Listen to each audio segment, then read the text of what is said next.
That morning's call took Nick by surprise. When he saw the name of the caller, he became alarmed. "Yes, Vincent here. Is something wrong?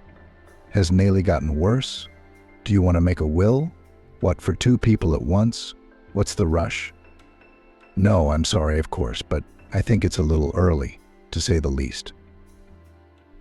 There was a tense pause, after which the interlocutor made it clear to Nick that the decision was final and irrevocable. "Okay, I'll be there. Yeah, in about an hour and a half. Tell Nayli not to worry. I'll be there on time," Nick replied, giving his voice the impartiality it needed, and disconnected the call. He did not want to go to McCullough, especially on such a sad occasion, and the young notary had a good reason for that. Nick worked in the notary office for the 5th year and never regretted that he had connected his life with law. By his 35, he had everything that many of his peers could not dream of: a nice house, an expensive car, and a favorite job. What else do you need? True, there was one painful topic that Nick did not like to talk about, and that topic was family. 2 years ago, Nick divorced his wife, who chose his best friend as a lover.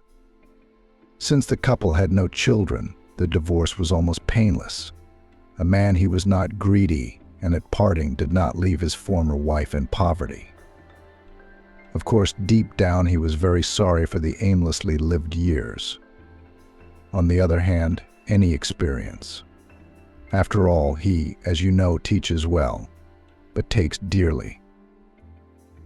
Putting aside sad thoughts, Nick began to get ready for work. A visit to McCullough's house would take him at least 2 hours of valuable time, and lawyer's time was worth its weight in gold. Taking with him a leather briefcase with everything he needed, Vincent headed for the car parked outside the house. The luxury foreign car looked magnificent, especially in the shy spring sunlight. Nick was about to get into the car when someone tugged gently on his coat sleeve. He turned his head to the left and saw a boy of about 7 or 8 holding a crumpled sheet of paper in front of him. "What do you want, buddy? Money?" "I'll just get my purse," Nick fussed, putting his hand into his pocket. "No, Uncle, I don't want any money." "You'd better give the note to the aunt you're going to see." "Only from hand to hand." In person, the boy asked insistently. Nick raised his eyebrows in surprise. So much for the morning meeting. What does this kid mean? Did he really know Nayli McCullough?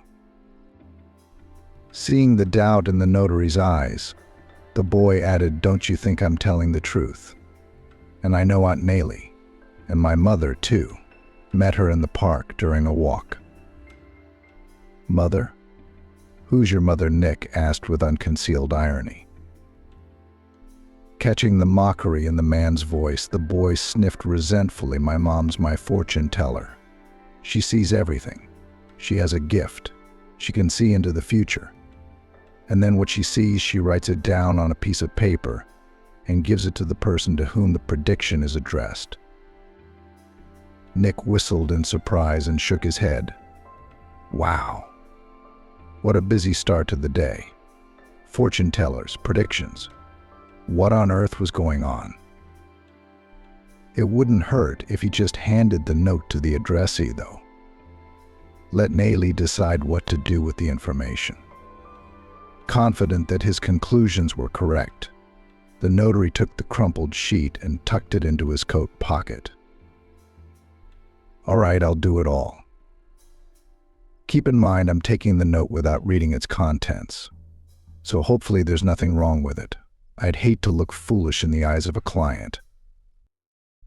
The little boy's cheeks flared with embarrassment. "Oh, really? How can you do that? I would do anything for Aunt Nayli, and this note is very important and necessary." All right, I believe it. All right, bye. I'm sorry, I have to go." The boy nodded and, after seeing the car drive away with his eyes, went home with a sense of accomplishment. While Nick was thinking about the case of the boy's mysterious note, his McCullough clients were going about their lives. Unlike the previous days, today Nayli woke up quite early. When illness overtakes, not everyone can sleep well. The woman sighed sadly and went to the window. It was freezing at night. The quiet and cozy yard of their house was covered with fallen leaves. The end of autumn and the breath of approaching winter was felt by everyone in the city. The mood was depressed. The treatments were still not working. Her husband Vincent convinced her otherwise. "Honey, you have to be patient. Here is a new drug began to use, and the doctors do not give up hope. Sam says the treatment is making progress." There was a look of doubt on Nayli's face. Progress? How could he be making progress? A private doctor would say a lot of things to support a patient and keep the truth from him. But she felt it was different. But she should know the peculiarities of her own body. What's there to say?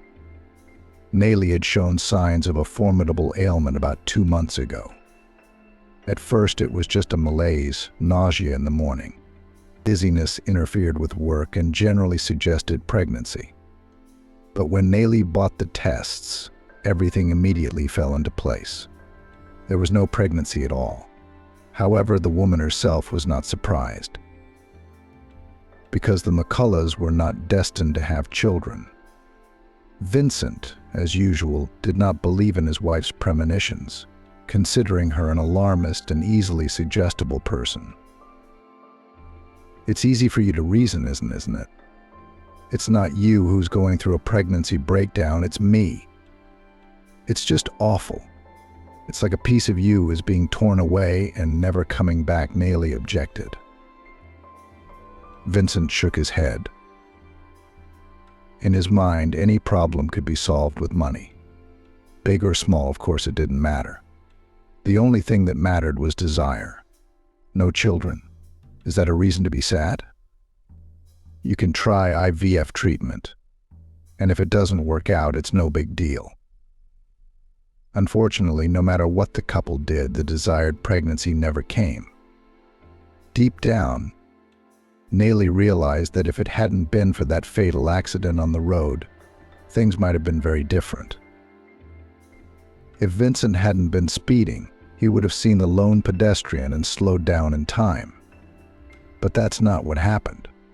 No, nothing irreparable happened, at least for the pedestrian. Vincent swerved the steering wheel and avoided the collision by flying out onto the sidewalk. Fortunately, there were few people around at the time and no casualties.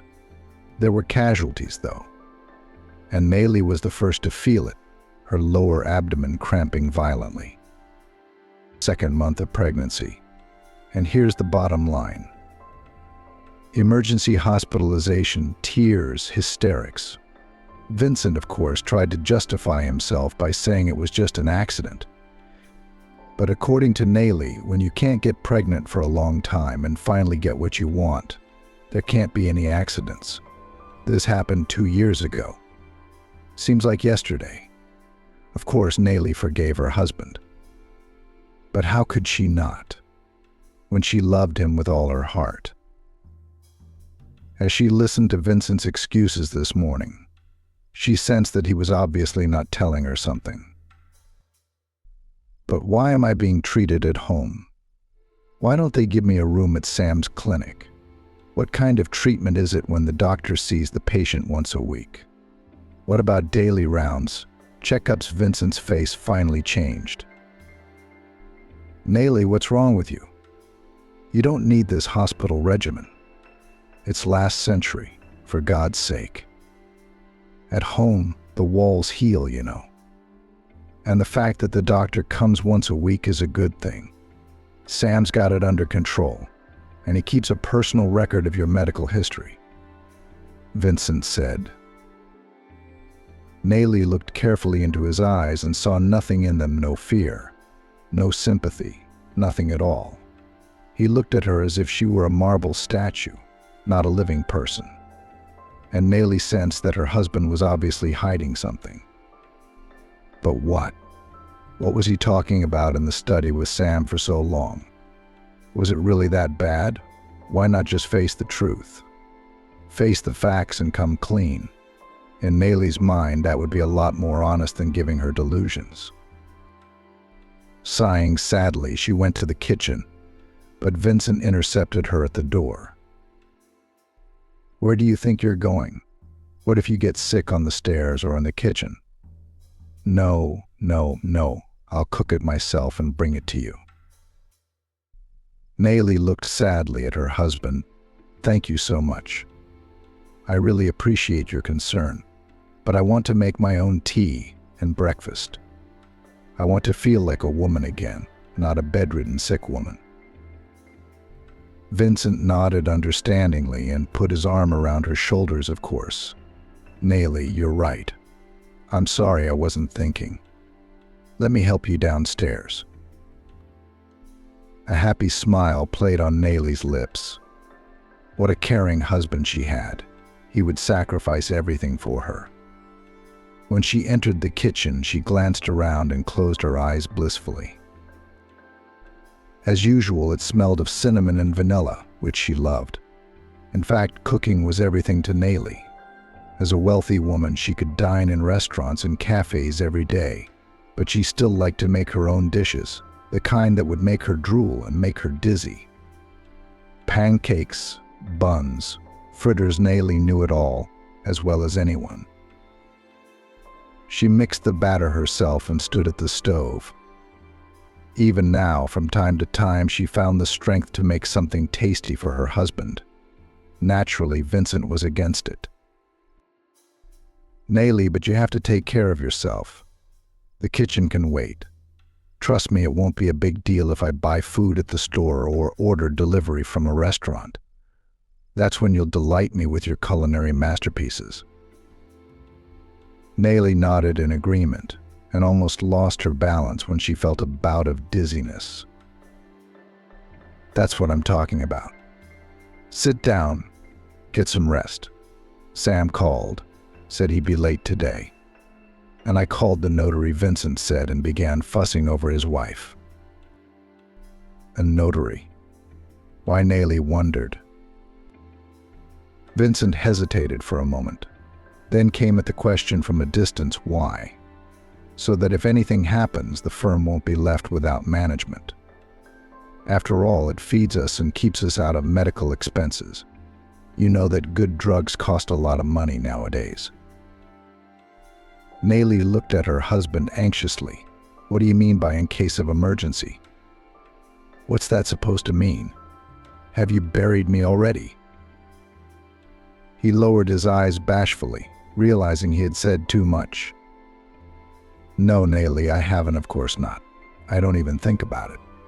It's just that things happen in life. You know that as well as I do. Treatment can take a long time, and we can't take away the company's management. You're technically the owner of the company. And you're the one who makes all the decisions. So I'm trying to think 2 steps ahead." There was resentment in Vincent's voice. Nayli sensed it immediately. Why was she getting so worked up about this notary? In fact, her husband was right. Sickness was sickness. But business had to move forward, not stand still. "I'm sorry, Vincent, you're right. Let him come, but only in the morning, okay? I've been feeling a little dizzy since the meds. I think handing over the reins of the firm at a time like this would be the right thing to do," Nayli said, letting her husband know that she was willing to make concessions. "Well, that's great. Glad you heard me, honey. I was starting to feel a little awkward. And I've sketched out a few things in my will just in case. Nayli, don't think anything bad. So that you don't feel so sad, let's do it together. After all, we're wealthy people. We can't just let things go." Vincent said it in a voice so casual, so devoid of intonation, that Nayli felt uneasy. Was it possible to speak so calmly and coldly about such unpleasant things? When Vincent caught the change in her mood, he changed the subject with the virtuosity of a talented magician. In spite of all his tricks, Nellie still felt a lingering residue. She looked out the window, watching the leaves swirling in the wind, creating whimsical images of yellow and red. Involuntarily, Nellie remembered how she had ventured out for a walk in the park a month ago. She had met a woman fortune teller. She was in her early 30s, maybe a little older. At first glance, not everyone could recognize her as a fortune teller. Ordinary, modest clothes, no gypsy outfits or voluminous dresses. A dress and a small flower, a purse on her shoulder, and a notebook in which the fortune teller wrote down what she saw in the future clients. This was the first time Nellie had encountered such a method of divination. Usually all sorts of healers and mediums like to put on fog and other mystical tinsel. But here everything happened quite differently. The fortune teller approached only those whom she herself had chosen from the general mass and, touching her hands, said what she saw. At the same time, she behaved calmly, confidently, as a true professional of her work should. Nellie could not be more precise about her age because of the shawl that covered the woman's head. She approached Nellie on her own, as if she sensed the call for help coming from her. Though at that moment Nellie felt much better than she did now. "I see something is troubling you," the stranger said first. Nellie timidly looked up and noticed a boy of about 7 or 8 years old hovering near the fortune teller. A son, I suppose she thought at once. But she answered the question nevertheless. "Yes, you are right. I am worried. I am seriously ill, it seems, and the treatment does not help. Although maybe it all seems to me only to me." The companion gently touched Nellie's hand and then said, changing the conversation to you, "I see you're dreaming of children. And that's your main problem. But with that man, with whom you have tied your life, you will never have children." Such an unpleasant truth made Nellie uncomfortable. "Yes, you're right. It really is like that. But how do you know?" The fortune teller hesitated for a moment, then said simply, "I see. It is my cross to bear for the rest of my life." Nellie reached for her purse, but the fortune teller gently withdrew her hand. "No need, I'll make do. I don't take money from people. That's not good. Just groceries. And there's no need to thank me." Nellie was confused and froze with her purse in her hands. "You need to think about your health and take a closer look at your surroundings," the fortune teller added. At first, Nellie thought that the fortune teller worked according to a well-established scheme, selecting from the crowd of passers-by those from whom she could extract more profit. Take her, for example. You can see that Nellie is young, and in the park walks by herself without a child. So there's a good chance there's a problem with that. So it doesn't take a genius to figure out the root of the problem. Nellie would never have believed the fortune teller if she'd charged her for her services. But she refused. She also hinted at problems with her inner circle. What does she mean by that? On that warm September day, Nellie thanked the fortune teller, but she did it through her son. Calling the toddler over to her, she pointed him to the bakery stall and asked with a smile, "How do you feel about having lunch?" The boy looked furtively at his mom and then said, "Yeah, I don't mind, actually. Just don't go to waste on me. 1 bun and juice will be enough, if you can have it orange-flavored." Nellie smiled. As of late, socializing with small children had brought her peace of mind and satisfaction. Well, let's go, if Mommy doesn't mind, Nayli said, and headed towards the nearest kiosk. Mom doesn't mind, the fortune teller replied after her, bringing a smile to Nayli's face. Of course, she bought a lot more than the boy had asked for. As it turned out a little later, his name was Andrew, and his mom was Martha. The fortune teller did not join the meal, leaving her son together with Nayli on the bench. She herself stood a little farther away, giving advice to another client. Your mom is serious, and she seems to have a special gift. I've never seen anything like it, Nayli said casually. Andrew nodded and chewed a piece of bun and drank a good sip of juice. Yeah, my mom's great. Everything she says comes true. It's a pity she can't tell herself anything, she says. Sees only for strangers.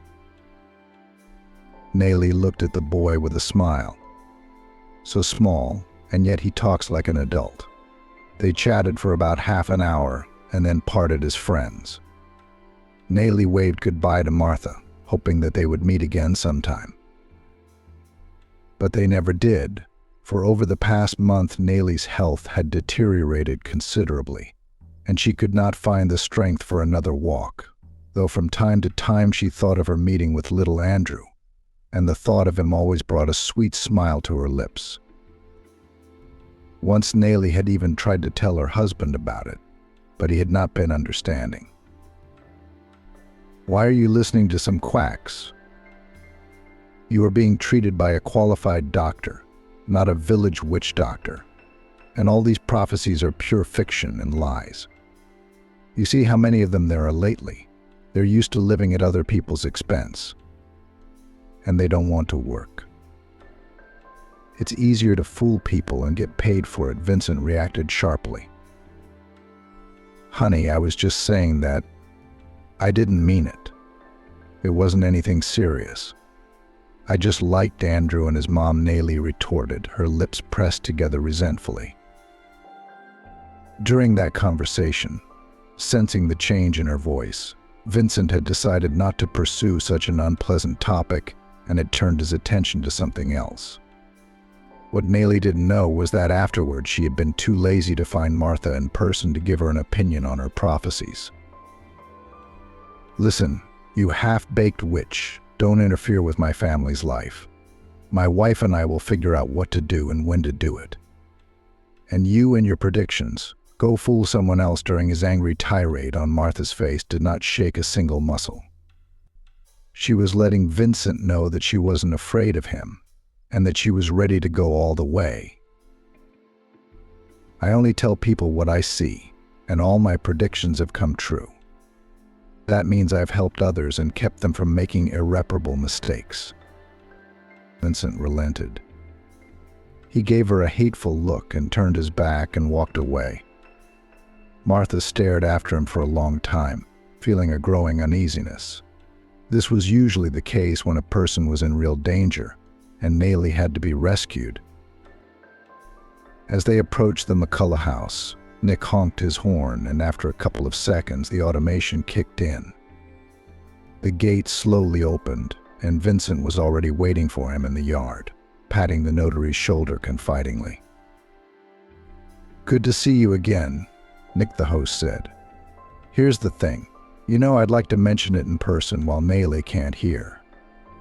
The fact is, she's seriously, very seriously ill, you know. Is it really that bad? Nick asked anxiously. Are the doctors doing everything they can? Yes, only the result so far is extremely disappointing. That's why I'm forced to make this difficult decision. There's no telling what might happen. After all, if Nayli dies, the family business will just be bled dry, you know. I mean, it's just a matter of this and that. And the competition's still out there. They're just about to take our piece of the pie. The notary looked at the owner of the house with distrust. To tell the truth, Vincent McCullough was not a pleasant person to talk to. The businessman's behavior was alarming and illogical. His wife was dying and all he cared about was business. Even though all the assets belonged to Nayli. After all, it was she who managed to accumulate the initial capital by working on the stock exchange. Having led it to develop his own business, according to Nick, Vincent came to everything ready to go. When Nathalie McCullough was firmly on her feet and could compete with many of the successful businessmen of the city and region, the notary was brought out of his state of anxious reflection by the ingratiating voice of the landlord.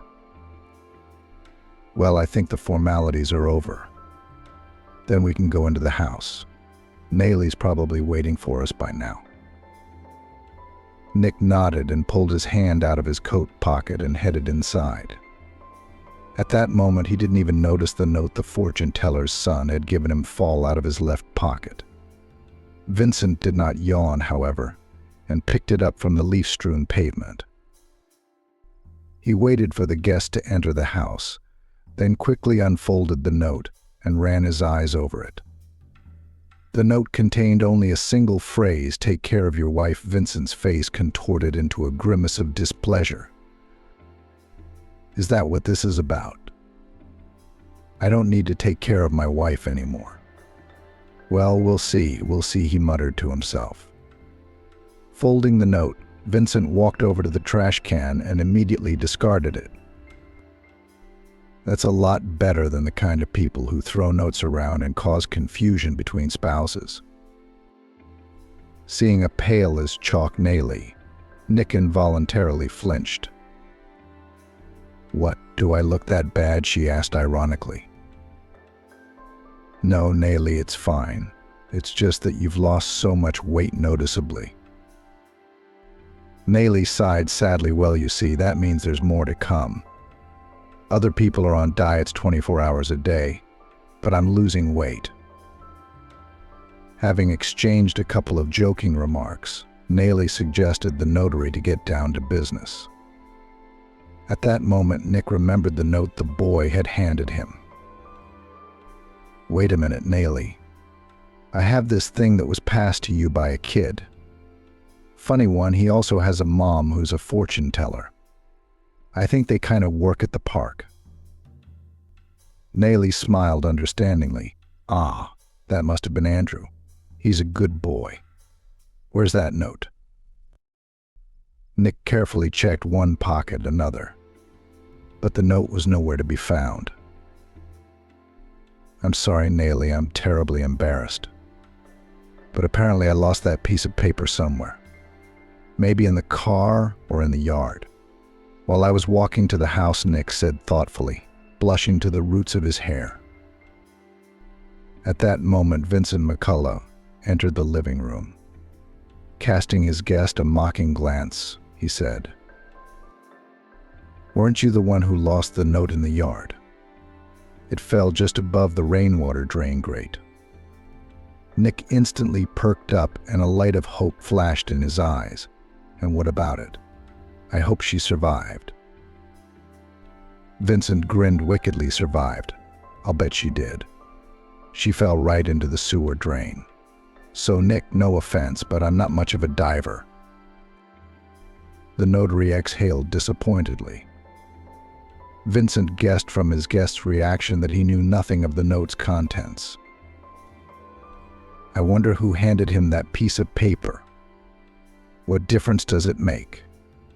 The important thing is that the evidence is destroyed. All the rest is trivial," Vincent thought as he sat down beside his wife. Saddened by the loss, Nick filled out the necessary paperwork in silence. He felt that he had failed not only the boy, but Nayli herself. It was possible that the note might have contained something important, but it didn't seem to make any sense now. Throughout the whole procedure, Nayli felt unwell. The persistent dizziness and nausea prevented her from concentrating on all the nuances of the notary's case. Finally, when everything was finished, she signed the necessary papers and exhaled in relief. "There, we've done it. A will at 32. Would anyone believe such a thing?" Nick lowered his gaze in embarrassment. As a man of intelligence and foresight, he'd realized before he'd visited the house that Vincent had been the one who'd initiated the will. Now, in the event of Nayli's death, he would receive not only her entire business, but also all the financial assets lying in some of the world's banks. But Nick didn't care much about these subtleties. The point was quite different. The notary was concerned that Nayli was so irresponsible about her health. If she didn't think about herself, who would want her? The answer to that question could only be given by Nayli herself, but judging by her passive mood, she was in no hurry to do so. Nick left McCullough's house and looked around the yard once more. Vincent hadn't been lying. The note was nowhere to be seen. With a resigned wave of his hand, he got into the car and started the engine. Unfortunately, the pang of guilt was still there, gnawing at his soul like a wild, hungry beast. I promised the boy I'd give him that note, didn't I? And the boy wouldn't have come to my house at the crack of dawn if there hadn't been something important in that message, the notary pondered. Nick turned to the highway. His mood was completely ruined. He was going to visit his sick father. A nurse was a nurse, but Hector had no one closer than his son. Nick had always been proud of his dad. The bus driver had spent half his life behind the wheel and knew almost everything about engines. Nick remembered well the times when he and his father traveled around the city, sitting next to the window in the cabin of the bus. And he also liked to go with his dad and his colleagues to picnics and rather nice sit-downs by the fire with baked potatoes, fried sausages, and pickles. All this idyll was cut short in an instant when Hector's bus was involved in a terrible accident, colliding with a truck that had lost control. In fact, the driver of the truck was not at fault, because the front wheel burst on the move, completely deprived him of maneuverability. From the strong impact, the interior of the bus caught fire, and there was panic among the passengers. Nick did not know all this then, and read about the incident only in the newspapers. The impact was so strong that the bus driver was trapped in the cabin, and in case of fire, it reduced his chances of survival to zero. Passengers jumped out of the flaming bus, and quite expectedly thought only of themselves. Nick's father was already mentally saying goodbye to his life when a miracle happened. He was helped out of the burning bus. And the most amazing thing was that the rescuer of Hector was a girl. Unfortunately, at that moment he had already lost consciousness and did not have time to ask the name of the young heroine. Nick's father was lucky he survived. True, to call full-fledged this life was no longer possible. In the accident, Hector injured his spine, from which he was confined to a wheelchair for many years. Of course, Nick did everything possible for his father, but his health was deteriorating by the day. But the young notary did not lower his hands. He provided his father with proper care, hiring a nurse and paying for the services of a private doctor's house call. The longer Nick thought about Nayli's will, the more he realized that something was wrong with the case. Even very wealthy people try to be treated in special institutions, but not at home as Nayli did. And where does her husband look? Doesn't he see anything? Or maybe he's just pretending? Tired of puzzling over what was in the note, Nick decided to find a fortune teller and personally ask her what happened. To do so, he called the receptionist and canceled the appointment. He found Martha almost immediately. This was partly thanks to Andrew. Nick saw him right away. "Oh, Uncle Lawyer is back," exclaimed the boy and began to jump on the spot. "Not a lawyer, but a notary, son. Believe me, they are two completely different fields," Martha corrected her son. "Hello. Did you deliver the note to Nayli McCullough?" Nick got straight to the point. "Yes, that's right.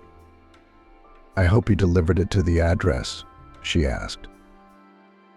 Nick lowered his eyes in embarrassment.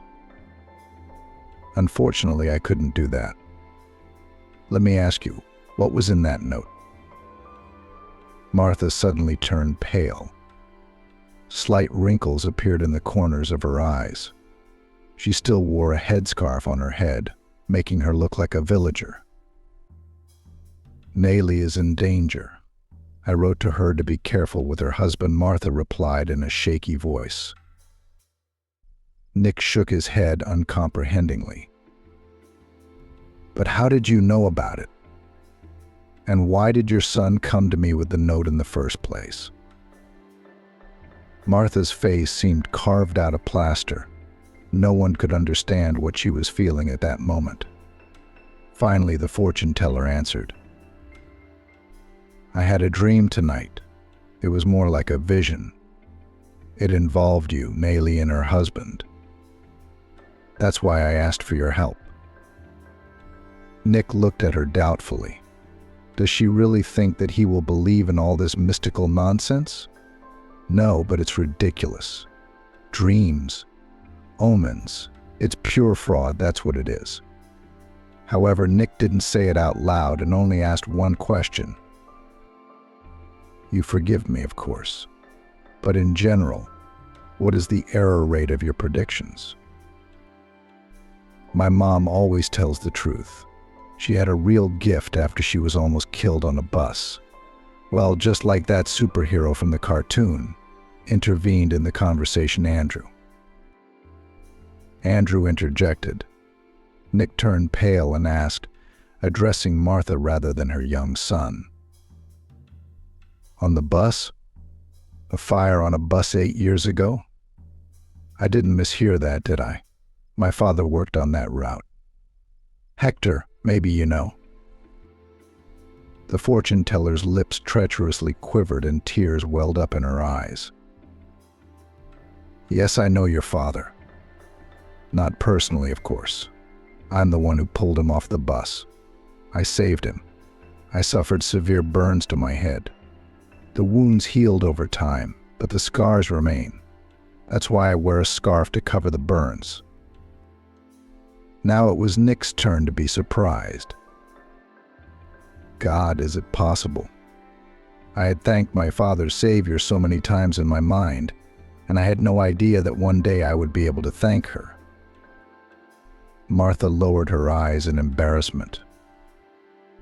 That's what anyone in my position should have done. In a way, I'm even grateful to your father and what happened. The notary looked at her in surprise, a mute question in his eyes.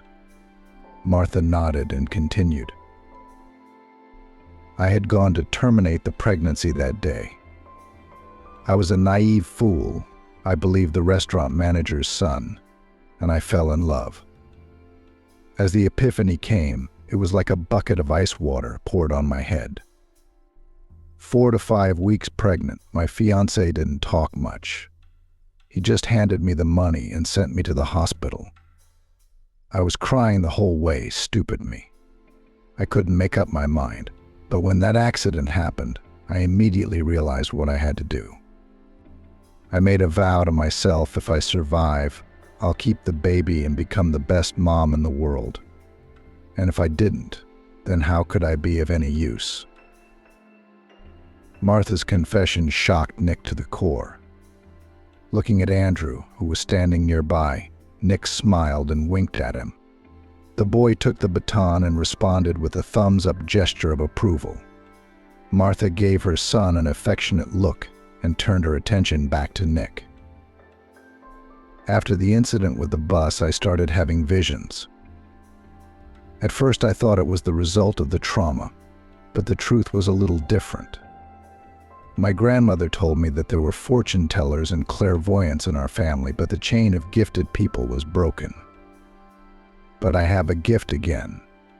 Unfortunately, I can only see the coming danger that threatens a particular person, and nothing more. Nick looked at Martha with respect. After all, if it weren't for her, his father would have died on that bus, which had become a fire trap for him. So you think Nayli is in danger? Nick broke the silence. I don't even doubt it, and I'm 200% sure of it. The notary hesitated. The fortune teller's words definitely made sense, but Nellie looked calm. She'd signed the papers herself.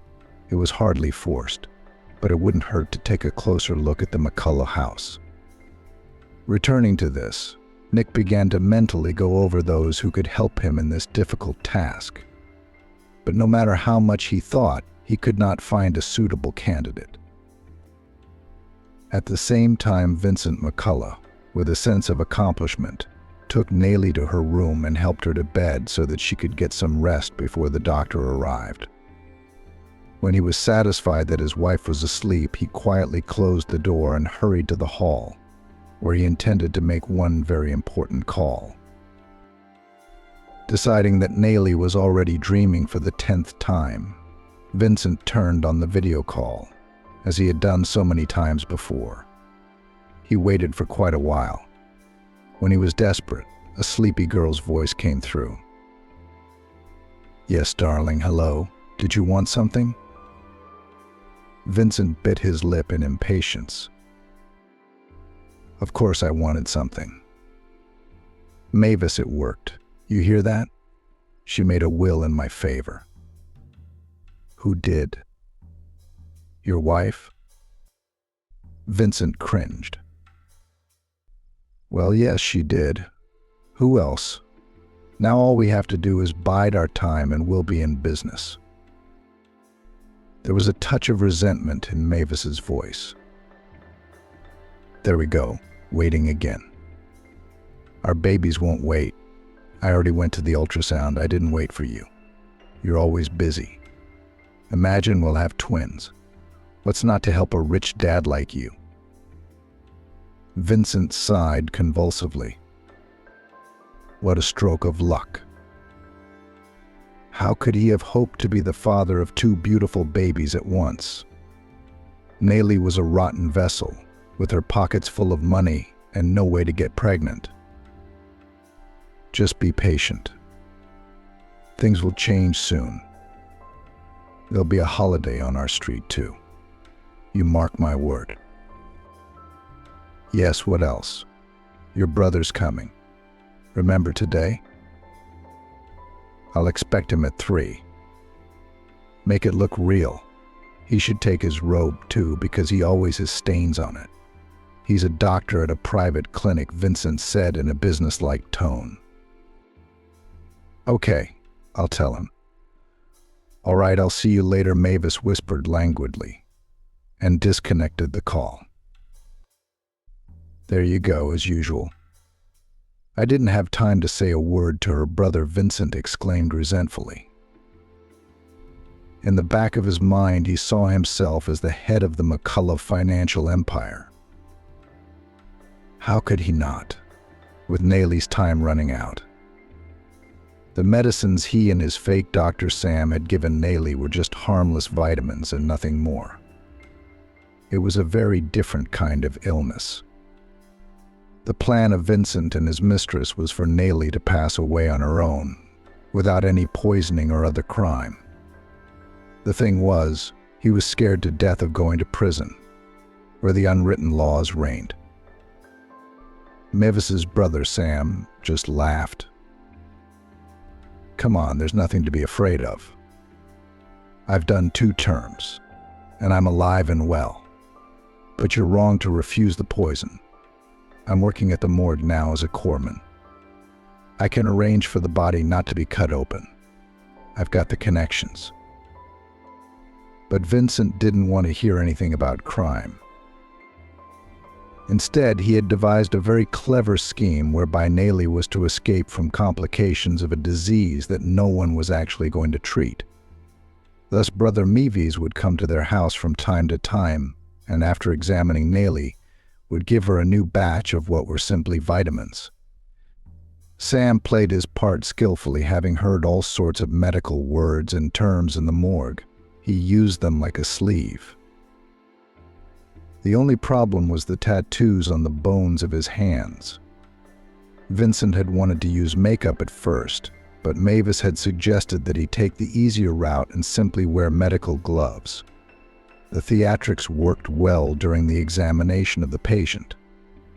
For weeks now, Nayli had been taking vitamins instead of expensive broad-spectrum drugs. Today, too, Vincent couldn't help but worry as he waited for Sam to arrive. His worries were unnecessary, though, because everything had gone smoothly with the notary. Of course, it wasn't easy to persuade Nayli to remain calm and continue to believe in the power of the pills. It's nothing. She's been so dumb lately that she won't be able to put 2 plus 2 together, Vincent thought with a wry smirk on his lips. If only he'd known that right now Nayli was watching him, standing at the railing of the second-story staircase, staggering from side to side from exhaustion when she hadn't swallowed the sleeping pills. After witnessing Vincent's creepy confession during the video call, Nayli couldn't believe herself. Could it all be a hallucination? But that's what happens when people have delusions. She was experiencing something like that right now. She was seeing things that couldn't be real. But no matter how much Nayli rubbed her eyes or pinched her shoulder, it was still the same. God, what to do now? Where to run to? Who to ask for help? A phone. I need a phone. But I'd given it to Vincent so that the calls and notifications wouldn't interfere with my sleep. God, I'm such an idiot. Nayli's mind raced. But it was too late to tear her hair out. While Nayli agonizingly searched for a way out of the situation, Nick decided to go back and have a thorough talk with her husband. The young notary had not thought through the strategy of the conversation and, as it often happens, hoped against hope. Many people knew that if necessary, Nick could dumb down anyone, because at the beginning of his career he worked as a criminal defense lawyer in the city court and masterfully knew how to confuse the situation. But as he pulled up to McCullough's house a second time, his attention was caught by a thin young man in his mid-30s, short-cropped hair, a wary, scratchy gaze that smelled cold. Wait, where could I have seen him before, wondered the notary. The stranger approached the massive gate of the McCullough house and pressed the bell button several times. Nick took a closer look and almost lost his senses at what he saw. Oh, it's Sam Zotov. That's right. I defended him in court a few years ago. Robbery is part of an armed group. How long ago? That was 5 to 7 years ago. He hasn't changed much. Still the same angry look and hedgehog haircut. Nick's suspicions only grew stronger after what he'd seen. What kind of business could Vincent and Sam be in? Especially since one of them was a longtime pilot and the other a possible heir to his wife's vast financial empire. When she heard the doorbell ring, Nayli flinched. Surely it must be the doctor in disguise showing up again. What's his name? Sam. Honey, get up. The doctor's here for a checkup, Vincent announced in a well-practiced voice. Nayli went quietly back to her room to feign sleepiness after the unplanned awakening. I'll be right back. I'll just tug on my robe. Okay, and her spouse was already meeting her accomplice in the living room. Winking at each other, the conspirators exchanged a firm handshake and walked leisurely to Nayli's room. How's Mavis? Oh, it's great. Such a person. Last time she called, she was so excited. The disguised doctor looked at him sideways and hissed quietly. What do I know? Do you think she's reporting this to me? Vincent nodded in agreement and was about to open the door to his wife's room when he heard the ringing of a bell from downstairs. Sam looked at Vincent with obvious disapproval. What are you doing? Waiting. Couldn't you have invited me some other day? I didn't invite anyone. What's the matter with you? I don't even know who it is." Vincent was indignant and went to open the door. He was surprised to see the notary smiling embarrassedly at the door. "Here, Nick, what have you forgotten? Or did something happen?" Nick shifted his gaze to the guest in the medical coat and realized that he recognized him too. A second later, a knife glinted in Sam's hands. Of course, he recognized the former lawyer who had never been able to save him from a criminal conviction over 8 years ago. "Where is he, Vincent? Did he expose us?" screamed the disguised recidivist and lunged at Nick with the knife. Vincent hesitated for a moment, giving his guest precious time to make a decision. But Nick didn't make it out of the house in time. As he fell under the hail of blows, he realized that he had been foolish to go into that dangerous place alone. The forces were clearly not on the side of the notary, who was not a strong man, being thin and wiry. Perhaps, if this Dr. Bandit had not had a knife, Nick would have been able to get out of the situation unharmed. But when he felt a sharp pain in his lower abdomen, he realized that time was running out in minutes, maybe even seconds.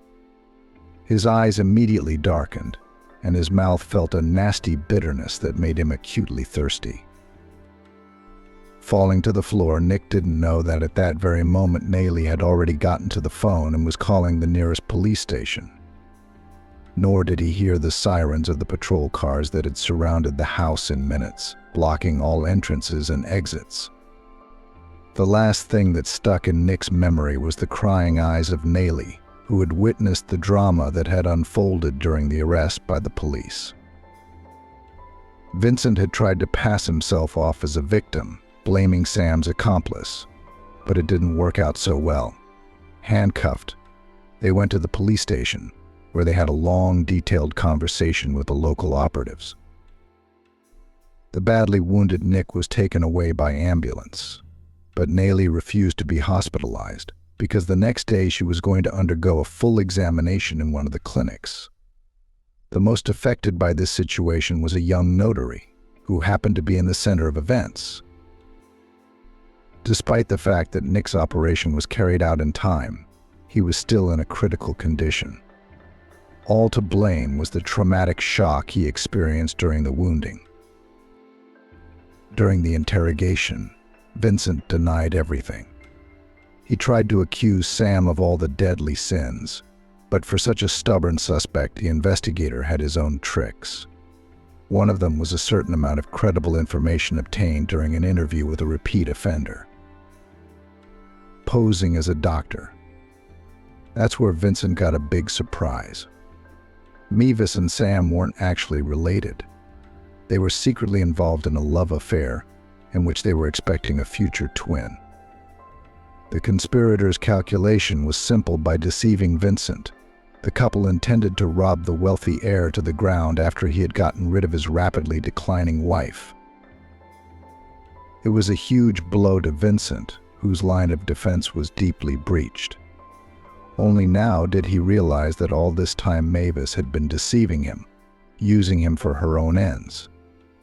It happened to be the tragic outcome Martha had envisioned when she had tried to warn Naley of the danger. She didn't consider the wealthy businesswoman a friend or close acquaintance. She'd probably do it for anyone who needed help one way or another. "And Nick's children died?" Andrew asked sadly. "Yeah, I saw the story on the news," he added quietly. Martha gathered her son's unruly hair and quietly replied, "No, he's alive, son, only in a coma. And when he'll come out, no one knows. I think we should go and see him." "Yes, of course, we'll go by all means. When?" "Today, tomorrow," Andrew said animatedly. Martha shook her head. "Nobody. In a couple of days, it will be fine." Naley, remembering the bravery shown by Nick, took care of all the expenses related to the operation and subsequent rehabilitation. But the most important news awaited the businesswoman a little later, when she learned the results of her tests. My God, I don't have oncology. There was a mistake during the last examination. Yes, it's a miracle, Nellie tearfully exclaimed. Of course, it was still too early to be truly happy, because she had a long course of treatment ahead of her under the care of experienced real doctors of the highest qualification. At the same time, she never forgot what Nick had done for her. When she entered his room, she could not hold back her tears. Next to the motionless body of her son, sitting in a wheelchair, was Nick's father, Hector. The disabled man's hands were trembling with excitement. Tears were streaming down his cheeks. The former bus driver arrived at the hospital despite the prohibition of the nurse and the attending physician, which shocked the medical staff to the core.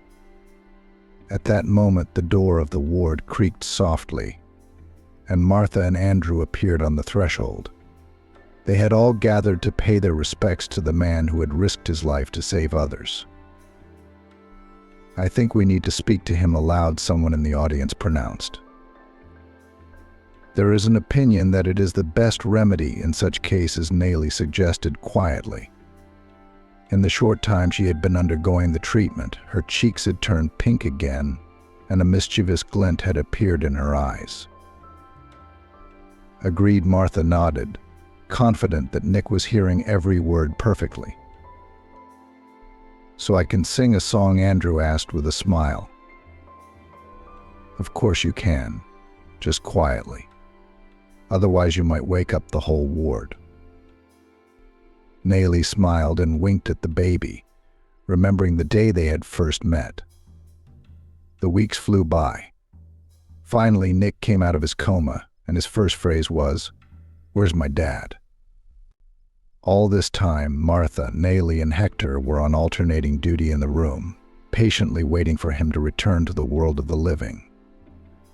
As it happened, the moment of awakening fell precisely on Martha's shift, who greeted him with a smile on her face.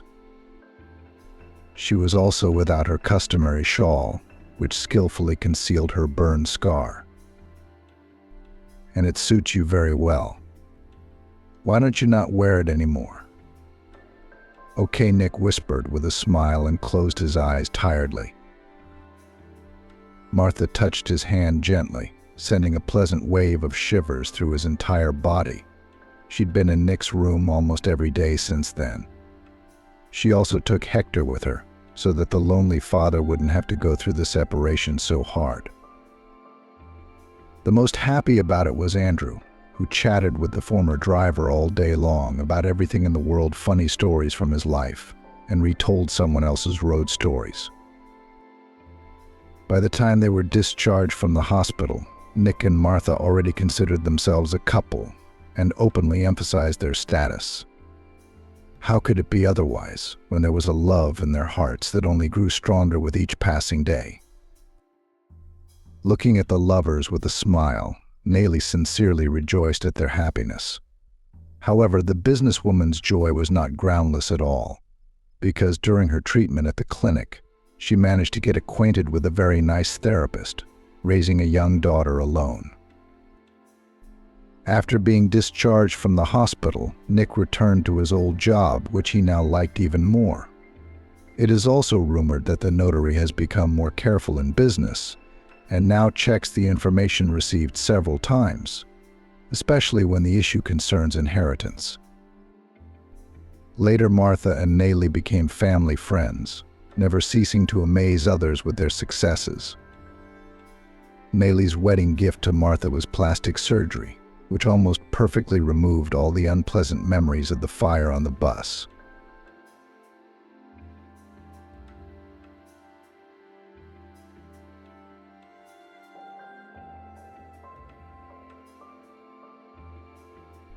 America is all about the kitchen. Dawn and dusk spread a cozy light on the girl. She couldn't sleep. Very soon the truck would arrive to take things away from the apartment Jennifer had been renting for almost 8 years now. She'd come here as a young, inexperienced girl, just out of high school, just started university. Jennifer felt like a kid back then. Perhaps it was because her mother was still alive. Now Jennifer was a completely different person, an adult, knowing life, burdened with the baggage of experience. And she was even a little envious of her young, enthusiastic self. Then it seemed to her that only the best, brightest, most interesting things were ahead. At first it was so. Life in the city turned around. The girl spun a motley round dance of studies, new acquaintances, previously unexplored entertainment. It was fun. And then troubles fell on Jennifer's head one after another.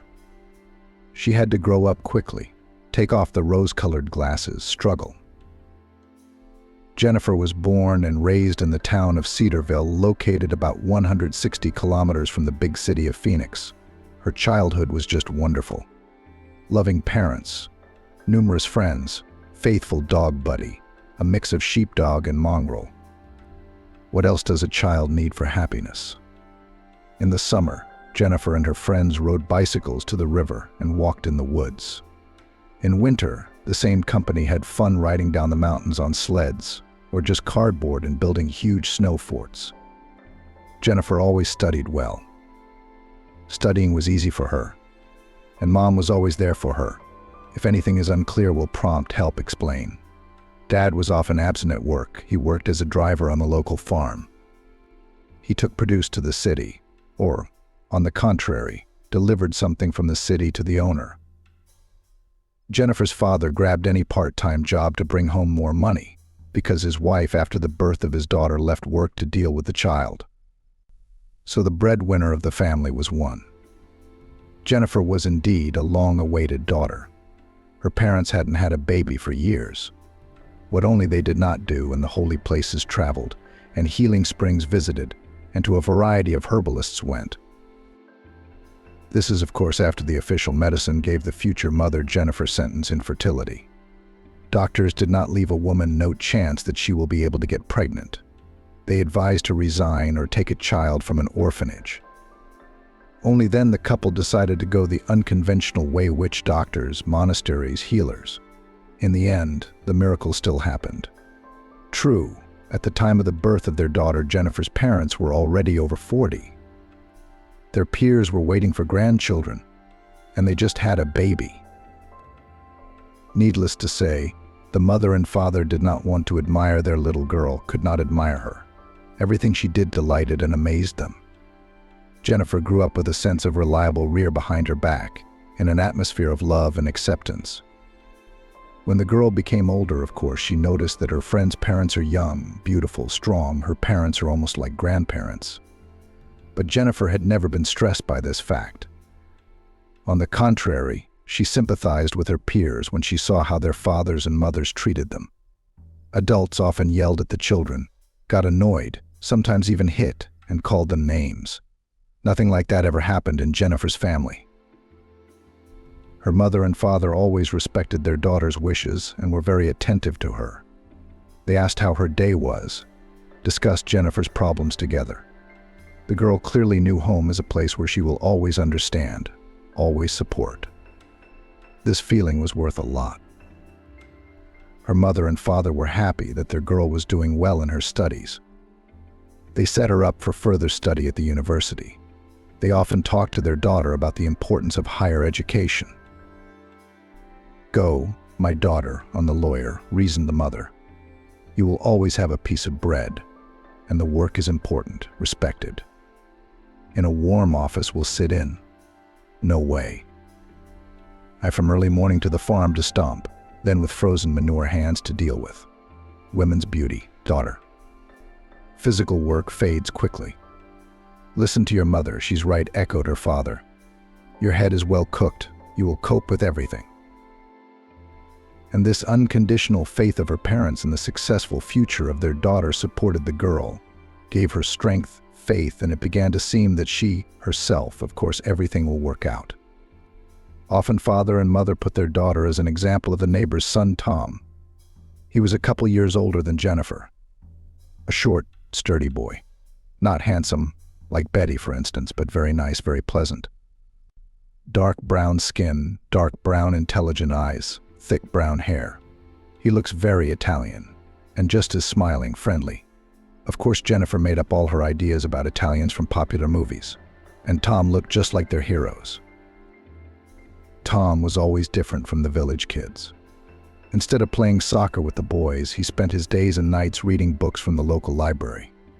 If it had been comic books, or even adventure novels, Jennifer would have understood. But the books Tom chose were strange anatomy guides and treatises on the structure of the human body. Sometimes Jennifer couldn't even read the titles of these books correctly, let alone understand them. Tom was the best student in school. He was especially distinguished in natural sciences, chemistry, biology. The boy often went to the city to the regional Olympiads in these subjects and never returned without a prize. No one was surprised when Tom entered the academy after finishing school, but not to the local nearest university, located in Agapov, but to the capital's university. Tom's parents were happy to share their son's success with the neighbors. As a student, he had already assisted a distinguished surgeon and written some important and complex work. In general, appreciated their Tom metropolitan luminaries. Jennifer was both happy for her neighbor and a little sad. Tommy flew up so high you can't reach him. Jennifer liked that guy, except she never admitted it to him. First of all, she was too young for him. Secondly, that's the last thing you want to do. Hang yourself on a guy's neck. Jennifer's not like that. What was Jennifer's attraction to the boy next door? Well, for one thing, his kind and intelligent eyes. And then there was his calm demeanor, his inner strength and confidence. Tom seemed to know exactly what to do in any given situation. Tom was very different from the rest of the boys. It's just a pity that he didn't pay any attention to girls at all. He was always busy just studying. But sometimes he and Jennifer would talk. They lived near each other, so they'd come home from school together. They'd meet each other on the way home from the store, too, and they'd talk neighborly. They discussed, it seemed, everything in the world, the weather, what was happening in the village, cases and guys they knew. Sometimes they talked about world problems, mysticism and miracles. Jennifer had never had such interesting conversations with anyone. The girl would not mind to stop at the gate, to chat with Tom even a little more, but he always hurried home to his books and computer. Jennifer had never met such enthusiastic people before. These conversations were another reason why Jennifer was in love with her neighbor. Too bad he didn't need anything but his books in his life. It wasn't just Jennifer who liked Tom. There was something about him that attracted other girls to him, and they acted much more daring and uninhibited than the modest Jennifer. But all their attempts to attract Tom's attention were to no avail, and Jennifer quietly rejoiced at her rivals' failures and enjoyed their disappointment. Some girls, offended by Tom's neglect, spread rumors about him in the village, but no one believed them. Then Tom entered the university in the capital, left Sosnovka. He started a whole new life, and Jennifer realized she'd never see him again. The end of their friendship and interesting conversations. It made her very sad. But what could be done? Tom was held up as an example to all the Sosnovsky children, not just Jennifer. His name had become almost a household name. Study like Tom, then you'll get somewhere in life. Perhaps Tom, caught up in the whirlwind of his new life, never thought of his neighbors, but they often talked about him. The years flew by, and now Jennifer was a senior. The joyful event receiving a red certificate was overshadowed by the fact that the girl's father the day before went to the hospital with a heart attack. During the solemn line, at which the teachers spoke very warm and good words about Jennifer, he was in intensive care between life and death. Of course, Jennifer and her mother sat in the school auditorium as if on pins and needles. It was no time for celebration for both of them when a dear, beloved person was in such a state. Yes, this was not how Jennifer had envisioned this day. She had worked so hard, studied so hard to make her parents proud of her during the graduation.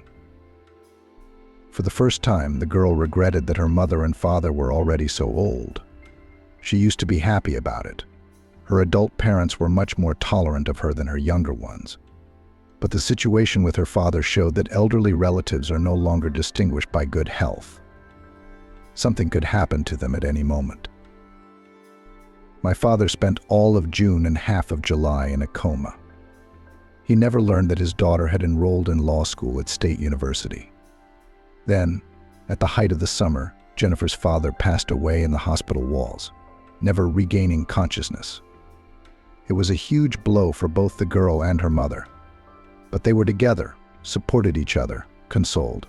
Somehow they coped with grief, especially since they had a lot of things to do, and it distracted from sad thoughts. After the funeral, her mother and Jennifer together went to the city and chose an apartment where the girl was to live during her studies. It was a small studio apartment in an old 5-story building. The most fortunate thing was the location of the dwelling. The university was within walking distance. This meant that Jennifer would not have to spend every morning at the bus stop waiting for the right bus. A 10-minute walk and she was there. Jennifer was excited to be starting a new life. First of all, it's exciting and interesting. Secondly, it was easier to get over the loss of her father. After all, new experiences are distracting. Youth took its toll in the city. Jennifer recovered quickly, felt the joy of life again. She met new people. She even got a young man. Stephen, a student, took Jennifer to cafes and to the waterfront. They walked, holding hands, kissing. Their relationship was light, superficial. The girl understood it perfectly well. Neither Stephen had strong feelings for her, nor she for him, but both of them were satisfied with this state of affairs. It was customary to meet someone, so they met, expecting nothing special from this unburdensome relationship. Jennifer became friends with Jacqueline. She was at the same university, but in a different department. Some of the girls' lectures were held together. Jacqueline somehow forgot her fountain pen. Jennifer had a spare. That's how they met. Jacqueline lived in the city with her parents and suffered from their overprotection. Mother and father, according to the girl's assurances, controlled her every step, pressured the grown-up daughter, demanded complete obedience. And it pissed Jacqueline off, Jennifer said. That's why Jacqueline often stayed overnight at Jennifer's house in spite of her parents. I envy you. You live alone. No one's bothering you, Jacqueline sighed. Jennifer shook her head silently. She didn't argue with Jacqueline, she knew she wouldn't understand. Jennifer herself was desperately jealous of her friend. Her parents didn't seem evil or abnormal. They simply loved their daughter and were not indifferent to her fate. And Jacqueline did not understand her happiness. And it's so great to have both mom and dad around. Both young, healthy, energetic. The bitterness of her father's loss often made itself known, sometimes quite painfully. And my mom was troubling too. She had lost a lot of energy after the loss of her husband. Now mother often had headaches and high blood pressure. She tried not to worry her daughter, but she could see that her mother was not well. They often called each other via video call, and it was impossible to hide the painful appearance. When Jennifer was in her 3rd year of high school, fate dealt her another blow. Mom, Jennifer said. A stroke took her life. It happened right in front of her neighbor Samantha. She quickly called an ambulance, but the doctors were too late. Jennifer refused to accept this horrifying fact. Was she really alone in the world now? Another disadvantage of a late and only child is the lack of siblings. If her parents had had someone else, Jennifer would not have felt such an impossible emptiness inside after losing them. Jennifer was supported by the Clark family's neighbors at the time. They knew both the girl herself and her parents. It was these people who helped a confused Jennifer organize the funeral and wake. It was they who had suggested how to handle the inheritance. Jennifer was very grateful to them for that. But new acquaintances Stephen and Jacqueline turned out to be such a support. Stephen disappeared, unable to bear the weight of what Jennifer was going through. Because of the tragedy, Jacqueline still tried to distract her friend. But it was so pathetic and unsuccessful words and actions that Jennifer only got worse. Eventually, Jacqueline disappeared from Jennifer's apartment as well. You should probably be alone right now, shouldn't you? Well, you call if you need anything when you come to your senses, Jacqueline said. It was a rough patch. Jennifer had to pick herself back up from the ashes, but she got through it. Getting used to total loneliness was not easy. For a long time, Jennifer was drawn to call her mother to share the news or tell her about some problem. But slowly, Jennifer's life returned to normal. Now, instead of remittances from her mother, she received a survivor's pension. She was already an adult, but she was still a full-time university student. Jennifer was entitled to this benefit. The pension, together with the scholarship, allowed the girl to make ends meet, to pay rent, to eat, to buy the necessary things for her studies, to dress. Jennifer was graduating from the university, and her friend Jacqueline made different plans for the time after graduation. Some dreamed of traveling for a year, others thought of studying further. But Jennifer had only one option: to find a job. Immediately after receiving a diploma, payments from the state will cease, which means that Jennifer will have to provide for herself independently. Adulthood and responsibility were frightening. But where to go? You have to live somehow. Of course, Jennifer could not find a job as a lawyer. Who needs a lawyer with no experience? And her age and gender didn't play into Jennifer's hands.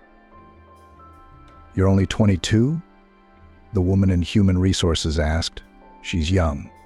Now I'll take you, you'll get married, then maternity, then the second. And after that, endless sick days. We know the type. Other recruiters might not have been so frank, but Jennifer could tell from their looks and facial expressions. No one wanted to hire a young girl with no experience, teach her, then pay her maternity and sick leave. Jennifer tried to convince her employers that she wasn't going to get married. She had no one. And she doesn't want to rush into having children. She realizes that she needs to get on her feet first. But it was all for nothing. As a result, the girl decided to lower the bar of requirements for future work. It is not necessary to work in a specialty. The main thing is to be paid. So Jennifer stood behind the cash register at the supermarket, replenished the army of specialists with diplomas, forced to work in unskilled positions. What to do? Jennifer Agapova did not have it so easy with employment. One could, of course, return to her hometown of Fleming. At least she had her own place to live. Jennifer often thought about her home. Life in Fleming is much more measured, quiet, understandable. Fleming is Fleming, not like Los Angeles with its frantic rhythm. But where do you work there? What, go to a farm? Jennifer can't do any of that. Hands aren't made for physical labor. And she can't do heavy labor. Jennifer wasn't used to country life. At least in the city, you could always get a job as a cashier. There are so many supermarkets growing everywhere like mushrooms after rain. Jennifer's own life seemed dreary and dull. Indeed, there was little joy in it. Early rise, a trip in a crowded bus to the other side of the city. Then the work was long, exhausting, monotonous. At the same time, it was necessary to be extremely careful, because any shortage was deducted from Jennifer's salary. But the hardest part was dealing with people. Jennifer was supposed to behave impeccably, politely, even with the most dissatisfied customers. So the girl had to endure rudeness and outright insults, accusations of distrust, slowness, and other sins. Cashier. How do you put up with it? Jacqueline was indignant. If I were you, I would have left a long time ago. They were friends again, because Jacqueline was still fighting with her parents, and she needed a place to sleep after she proudly slammed the door. Jacqueline herself worked as an accountant at the firm her father had set her up with. His connections helped, because inexperienced accountants from the street, just like inexperienced lawyers, were not very popular. Jacqueline told Jennifer how hard the job was for her. You have to learn everything. You have to run on the parcels of the senior, listen to the comments from the bosses. Of course, Jacqueline had loving and caring parents, so she could not understand Jennifer. Jacqueline lived in her own pleasure. but her friend had to survive. Jennifer wished she had a strong male shoulder to lean on, a man with whom to share all the hardships of this lonely adult life. Reliable, wise, faithful. But where would one find such a man? Jennifer looked around carefully, but saw no one suitable. At work, she tried to court the loader Michael, a young, handsome guy who worked part-time at the mall after graduating from university. But Michael, he is not serious, and on such a one cannot rely. He has only partying on his mind and entertainment. The boy had time not only to court Jennifer, but also to pay attention to other girls. No, that's not what Jennifer wanted. Jacqueline, she really got serious. She met a young man at work. I think he was the head of some department. They were dating. This Phil took Jacqueline on dates to restaurants, complimented her, gave her expensive gifts. And then he proposed. Jennifer was genuinely happy for her friend. Only on her background even more acutely felt their own loneliness and worthlessness. Jennifer attended the wedding of Jacqueline and Phil. The groom's friends were looking at the pretty bridesmaid with interest, but they were all with their other halves, and Jennifer, as always, alone. One of these guests, Phil's buddies, Henry the First Think, looked tipsy. He trailed Jennifer down a narrow hallway, grabbed her with his strong hands, pulled her against him, and whispered in her ear, fuming the frightened girl with fumes of booze, obscene suggestions, literally begging her to become his mistress. Promised golden mountains, full content, only to keep everything secret.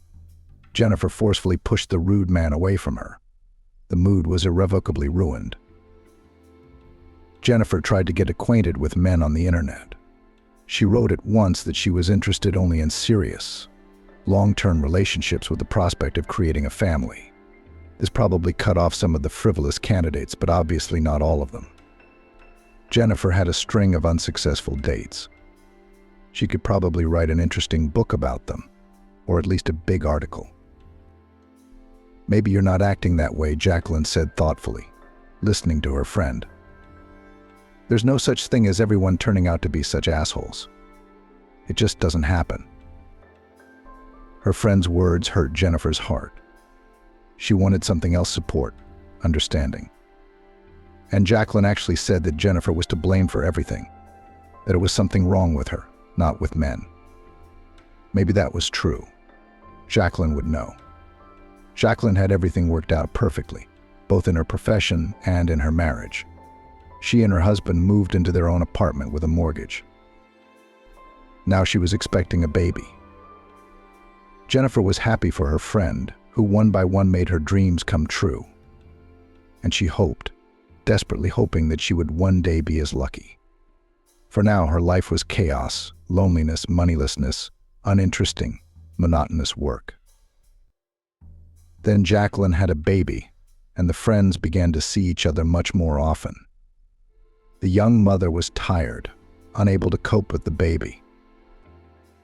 The husband, according to Jacqueline, she did not help her at all, she complained.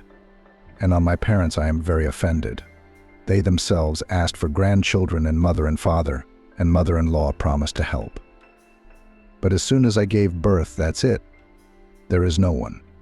Alone with a baby, I struggle like a fish against the ice, malnourished and sleep-deprived. And he's cranky. I can't take it anymore. At first, Jennifer came to help her friend with the baby once a week. The girl quickly learned to manage the baby. It turned out that nothing was so difficult. Jacqueline enjoyed her visits. She boiled the kettle, put treats on the table, and put the newborn in her friend's care. She'd go for a bath. Then Jacqueline started calling more and more. She had to go to the dentist or to the stores, and as always, there was no one to leave the baby with. So Jennifer put aside her own business and drove to her friend's house. She was tired to work, household chores, but she didn't want to refuse Jacqueline. The girl understood that her friend would definitely take offense. After all, Jacqueline was the only close person for Jennifer. She didn't want to lose her too. And in general, friends should really help each other. That's called friendship, right? In the presence of Jacqueline's husband, Phil, Jennifer felt uncomfortable every time. It seemed that he was unhappy with his wife and the fact that her friend was in their apartment so often. Sometimes young people quarreled right in front of Jennifer, and then the girl did not know where to go from shame. Phil and Jacqueline accused each other of the same thing: laziness, lack of support and help. Yeah. After all, before the baby was born, their family had seemed perfect to Jennifer. Maybe it was just an appearance, and then suddenly, out of the blue, another inventory of the supermarket's cash register revealed a huge shortfall. It looked like Jennifer was the culprit. The girl, hearing the amount of her debt, stunned. She even felt a little sick to her stomach. She didn't have that kind of money. She'd have to work for 6 months for free to pay it all off, without eating, drinking, or paying rent. So how come? Jennifer tried to justify herself to her boss. This is a mistake. It couldn't have happened to me. I count everything carefully. I mean, I've worked for you guys for so long. This has never happened before. The boss looked at Jennifer accusingly, distant. She was usually much more friendly to her, as if she were a long-time, trusted employee. What do we do now? Jennifer asked. What? Pay off the shortfall. Otherwise, you're looking at a criminal case for embezzlement or theft.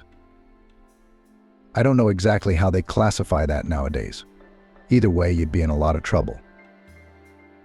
But I don't even have that kind of money, the girl objected. Maybe I'll pay it back somehow? I'll give you half of my salary. We'll pay it off gradually.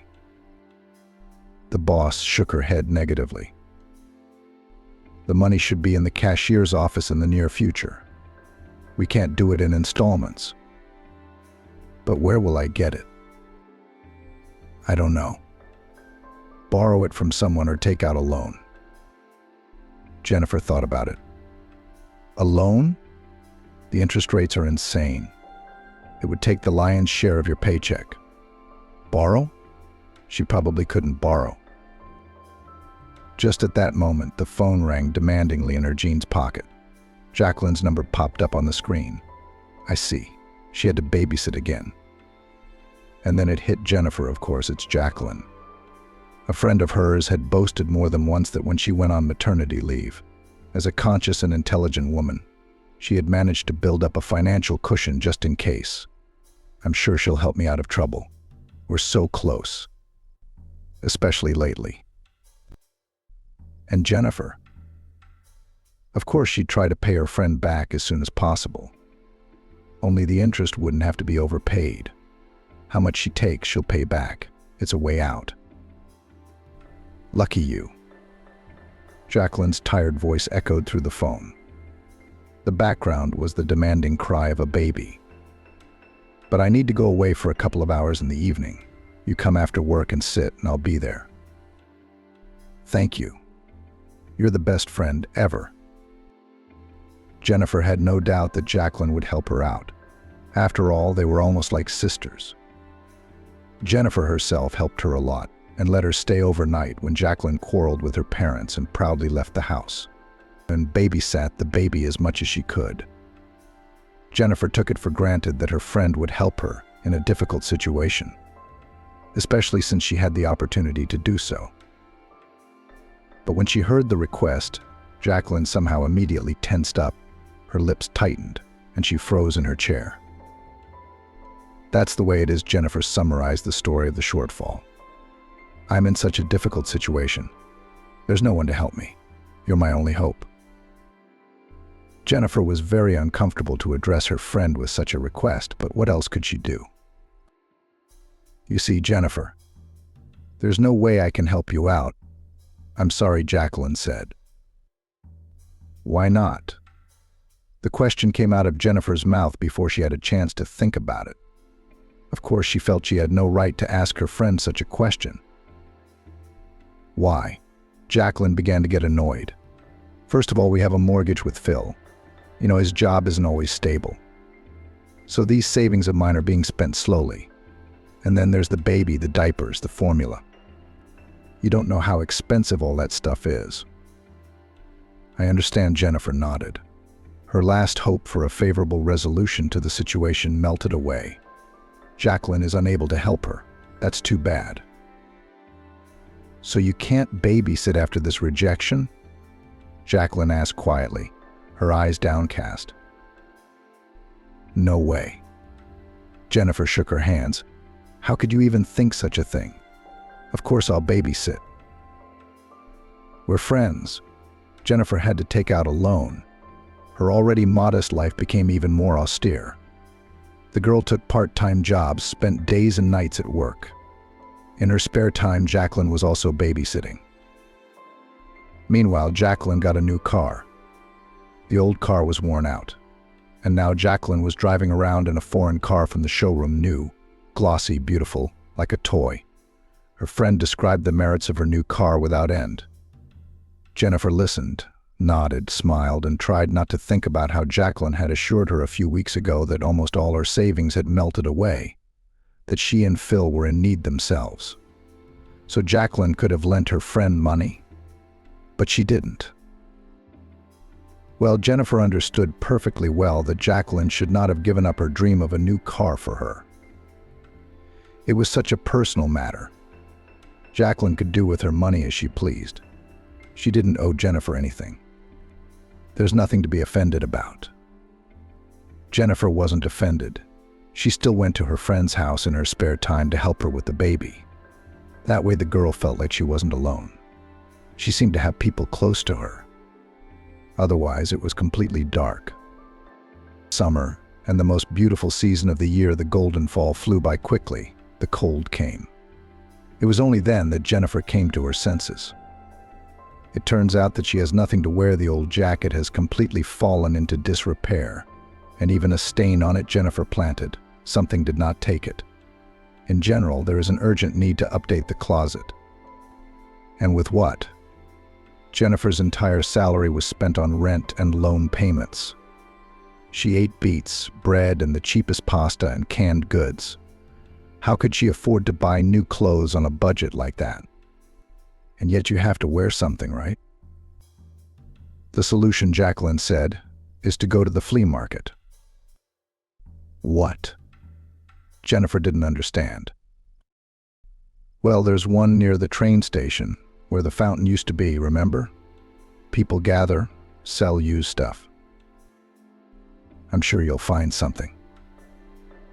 Nothing to do. On her day off, Jennifer went to the flea market. Even the name flea market scared her away. It seemed that the things there would be so dirty and unpleasant that you couldn't even touch them. But Jennifer was wrong. The market looked nothing like she'd imagined it. Straight rows and tall stalls, just like a normal bazaar. And the stuff was quite decent. Dishes, clothes, toys, antiques. Jennifer looked at them with particular interest. It was like walking through a museum. Plastic dolls from her Soviet childhood, books and antique bindings. Someone was even selling a gramophone, a real rarity. But Jennifer was primarily interested in outerwear. And so she finally came upon the right row. There was a lot of stuff here. Brightly colored short jackets, good down jackets, even fur coats. But her attention was immediately attracted by the coat, elegant, stylish, beautiful, soft blue color.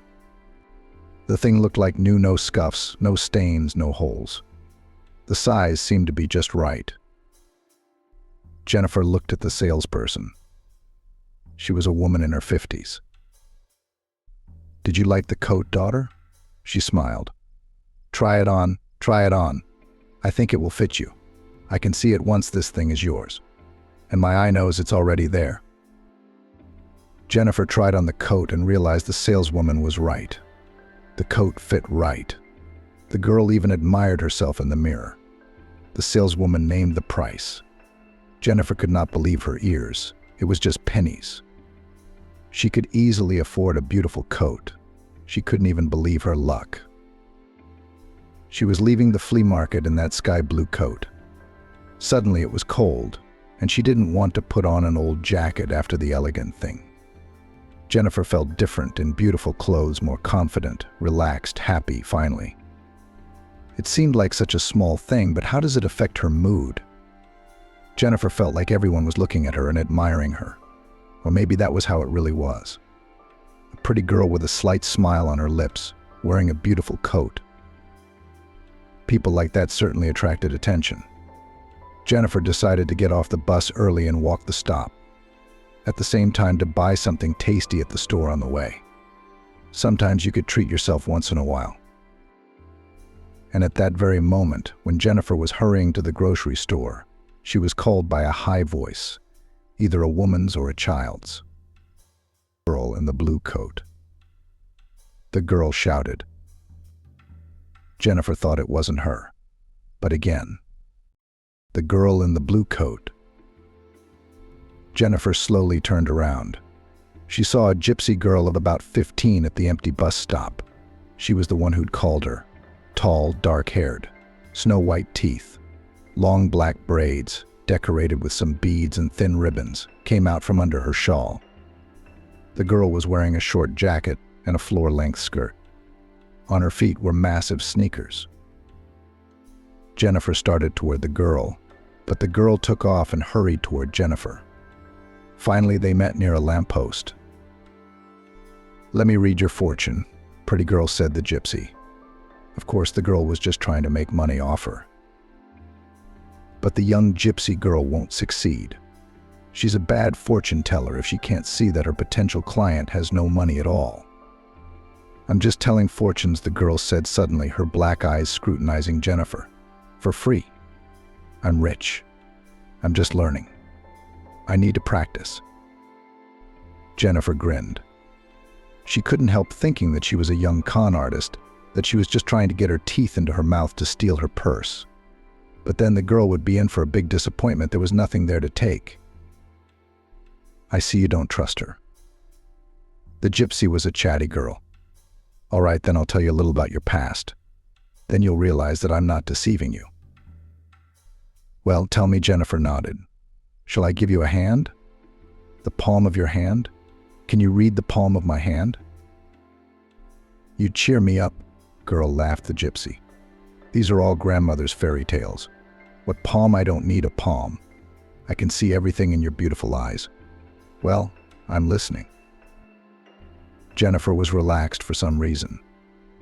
The girl was so nice and friendly that she has completely relaxed her interlocutor. "I can see that your life is not easy. Loneliness. I see losses in your past. Serious losses," the gypsy woman said. "Oh, they were people very close to you. Your parents, I guess, right?" The fortune teller looked sympathetically at Jennifer, who nodded affirmatively. Surprisingly, the girl had accurately read her past. "But you didn't give up, you didn't break," continued the young gypsy. "You are strong. And you won't break. You have no one now. And you're sad. It's hard for you to be alone. Just know that your life is about to change. It's already starting to change. You just don't see it yet, do you?" Jennifer looked at the gypsy with hope. Of course she nodded. "I can see it in your eyes. Soon you'll have money, lots of money.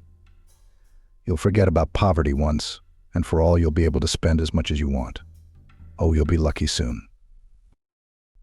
"I wish I were," Jennifer smiled. "I like your prediction. I can't wait." "It will be soon," the girl replied seriously. "I can see that you don't believe it, and you want to believe it, but you can't yet. You'll remember my words. True, it is not money that will bring you happiness. The main thing is something else. Later, a little later. You'll meet your man. He's already looking for you everywhere. He'll find you soon. You'll be happy. Oh, I see children. Shall I tell you how many babies you'll have?" "No, I'd rather have a surprise. My grandmother used to say you can't tell people the whole truth. No details. Just generalities and innuendos."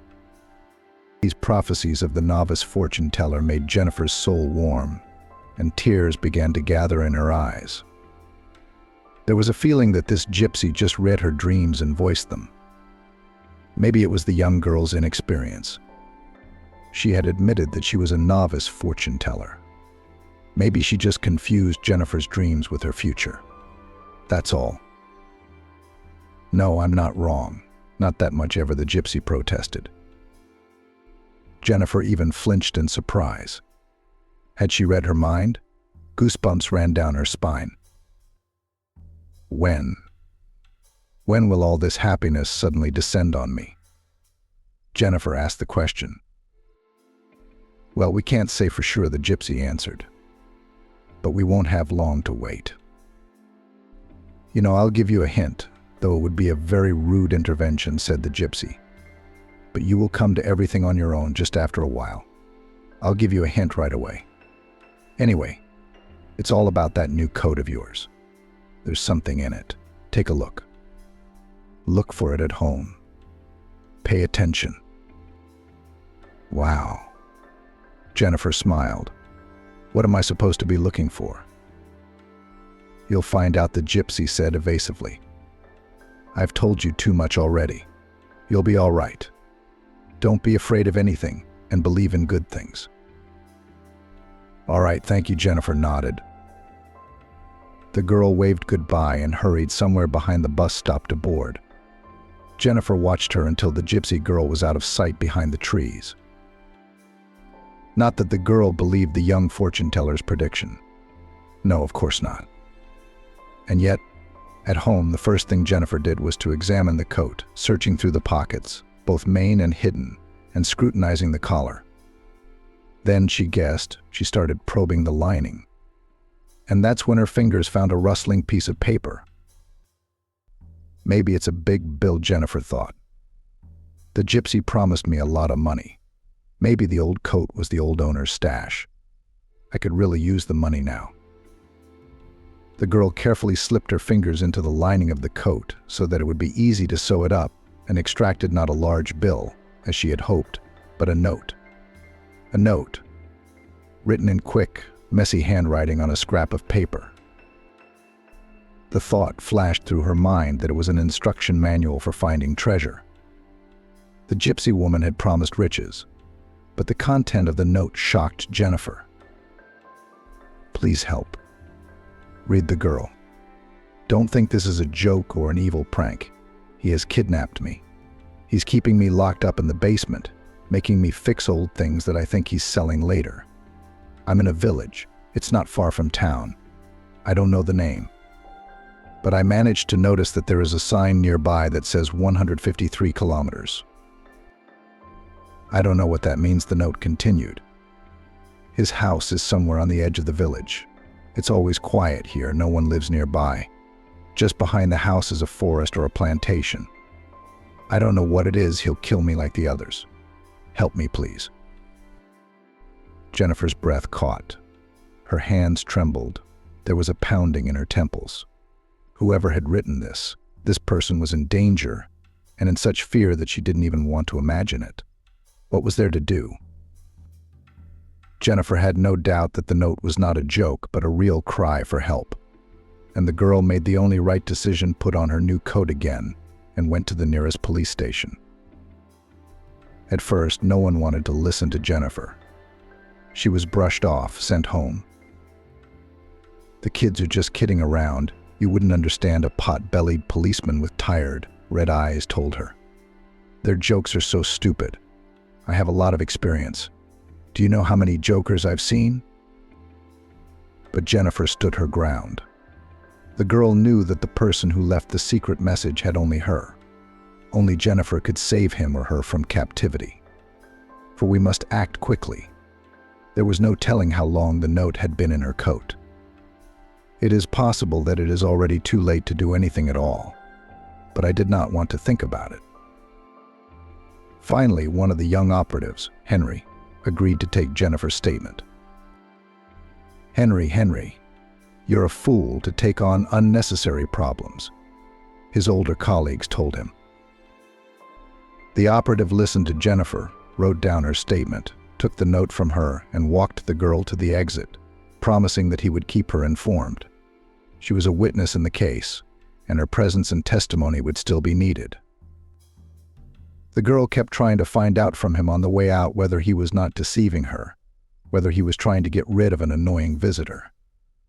The policeman assured her that everything would be all right and he would take care of it. Well, Jennifer had no choice but to rely on this young man. She had done everything in her power. Now it was up to them, the enforcers of the law. Not 4 days after Jennifer's visit to the station, she received a phone call from the very same operative, Henry, inviting her to a meeting. The girl even had to take a day off from work, although in her position it was quite frivolous to take a vacation at her own expense. Well, the policeman greeted Jennifer with a friendly smile. "Thanks to you, a very high-profile case has been solved. Have you heard about Clark's daughter?" Jennifer nodded. Who hadn't heard of her? Clark was a major figure in their town. Co-owner of the town's steel mill. He was also an MP, rich, famous, powerful. Every now and then there'd be a picture of him, a video of him. And about 3 months ago, a terrible thing happened. His teenage daughter went missing. A 16-year-old girl who'd never been denied anything. She was studying at a prestigious language grammar school, constantly vacationing abroad. The girl was assigned a driver and a guard. How come she disappeared? No one understood. Peyton was Clark's daughter's name, the operative continued. It was as if she vanished into thin air, disappeared in that brief moment when no one was watching her. On the way from the school gate to the car with the guard and driver. There were a lot of theories. Many believed that Clark's rivals had decided to influence him through his daughter. They carefully planned the kidnapping, took the girl away, hid her. Except for one thing. The thing is, no one ever contacted Clark. If his daughter had been kidnapped for ransom or manipulation, the intruders would have long ago voiced their will to the unhappy father, and those were silent. According to another version, Peyton simply ran away from home on her own, away from an influential father, controlling mother, from guards, drivers, and endless circles and sections. The child wanted freedom, a different life. Or maybe love intervened in the case in general. These versions people and social networks people discussed with particular eagerness, because this version of the girl's disappearance seemed the most romantic, reminiscent of a TV series or a movie. Clark searched for his daughter, but in vain. There was no sign of her anywhere. Peyton had vanished into thin air. The desperate father even put up posters around town, and he's been promising ridiculous sums of money for any information on the girl. Of course, Jennifer knew Peyton Clark's story and couldn't help but know it. "So did she asked. "Did Peyton write that note that was in my coat?" Investigator Henry nodded and shone even brighter. "We saved the girl. We did. She's alive and well. She's in the hospital now. She's exhausted and had a nervous breakdown. But that's okay. Daddy's going to make sure she gets a decent rehab. She'll be as good as new. There's some papers you need to sign. You have an important role in this case. You're a witness. It was your testimony that helped save that girl." Jennifer got chills down her spine. I mean, really, if she hadn't bought that coat and met a gypsy on the way, that's someone worthy of gratitude. If it hadn't been for the young fortune teller's words, there's no telling when Jennifer would have discovered the note under the lining. Or maybe she wouldn't have found it at all. Or maybe she would have washed the coat and the text would have blurred, become unreadable. The young gypsy girl was also directly involved in Peyton's fate. But what is it? Jennifer wondered. Had I encountered something mystical and inexplicable? Is it all true? Is there something in the world that is beyond human comprehension? But the girl decided to think about this thought later. Now she was very interested in the details of Peyton's rescue. What happened to the girl, to Peyton? What happened to her? What happened to her? Why did she disappear? Jennifer asked. There must be such an interesting story there. The investigator pulled a pack of cigarettes out of his pocket and looked at her questioningly, saying if she minded. Jennifer nodded. From the looks of it, it was going to be a long conversation. But she wasn't in any hurry. She had a full day off anyway. The investigator's speech flowed smoothly and measuredly. He was a great storyteller. Young Peyton Clark was accustomed from an early age to having her every wish granted, he began. You want an expensive toy? No problem. A designer dress? No problem. Recording a music video in a real studio was also doable. The only thing the girl lacked was freedom. All her days were scheduled literally by minute studies, extra classes and sections. And Peyton was already a grown-up girl. She wanted love and friendship, freedom. She wanted to know the world better. And behind the fence of the mansion it so beckoned seemed so interesting, full of adventures and bright events. And one day Peyton ran away, slipped away after school from the vigilant guards and driver, waiting for her, as always, at the fence of the elite gymnasium car. Peyton walked, just wandered around the city, sat in cafes, met people, talked to street musicians, and even danced with them in the underpass, feeling incredibly happy and free. It was a wonderful day. Everyone around her seemed so kind, so friendly, and so real. Her father's words about man being a wolf to man seemed to be some kind of heresy. Peyton even decided that she understood more about life than her influential parent. He's so mature and serious, still hasn't figured out what's what. Not like Peyton. And then Peyton met a guy. She thought he was cute and very charming. He was tall, smiling, and a little simple-minded, modest, not at all like the boys Peyton was used to socializing with. They were arrogant and self-loving. But this stranger came up to her, introduced himself as Jaden, and gave her a few sweet and touching compliments. It made young, inexperienced Peyton dizzy. Jaden was carrying a huge backpack on his shoulders. He told the girl that he sold second-hand items at the market in the underpasses for a living. Peyton volunteered to help him. Jaden told an amazing story about himself. I grew up in an orphanage. I didn't know my parents. I had to endure a lot of things as a kid. And then as a teenager, I went through fire, water, and bricks and mortar. Peyton listened to chilling stories of poverty, street fights, and trying to find her parents. By evening, Peyton agreed to ride with Jaden to his house. He said he lived in an apartment in an old building on the outskirts of town. The girl already considered the man a close friend. Jaden skillfully put the new acquaintance at ease. Peyton sat down in his car, an old Lada that had outlived its useful life. Jaden offered her a sip of water. She gladly accepted. They had recently eaten shawarma from a stall, and now Peyton was thirsty. As soon as she took a few sips, everything around her began to spin at breakneck speed. Peyton clutched at Jaden's sleeve to keep from falling. She felt violently nauseous. Then darkness. Memories came back in snatches. Peyton opens her eyes and sees the car turn off on a country road at a pole marked mile marker 153. Jaden pulls her, powerless, immobilized, out of the cabin, hoists her onto his shoulder, and carries her into the house. Peyton notices that the house is on the edge of a long village street. Just beyond the fence begins either a forest or a plantation. Peyton finally woke up in the basement, dark, damp, but equipped with everything necessary: a bed, a bucket, a toilet, a table with a strange machine. Later it turned out to be a sewing machine. Jaden even taught Peyton how to use it quite skillfully. Jaden turned out to be the kind of freak you don't want to argue with. Physically strong, abnormal. Peyton tried to run away several times, but the younger man easily twisted and immobilized her. Beal. The girl realized that Jaden wasn't even hitting at half strength.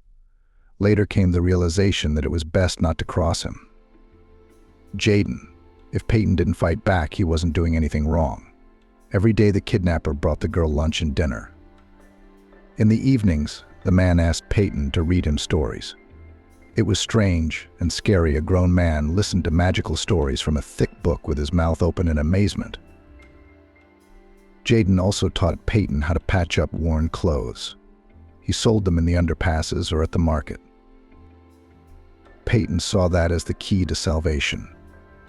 The girl was good, and it seemed that she hid the notes in secret places in her clothes, closed them in the lining, put them in a button, and only found them under the collar, nodded the policeman, who had already taken a second drag from his cigarette.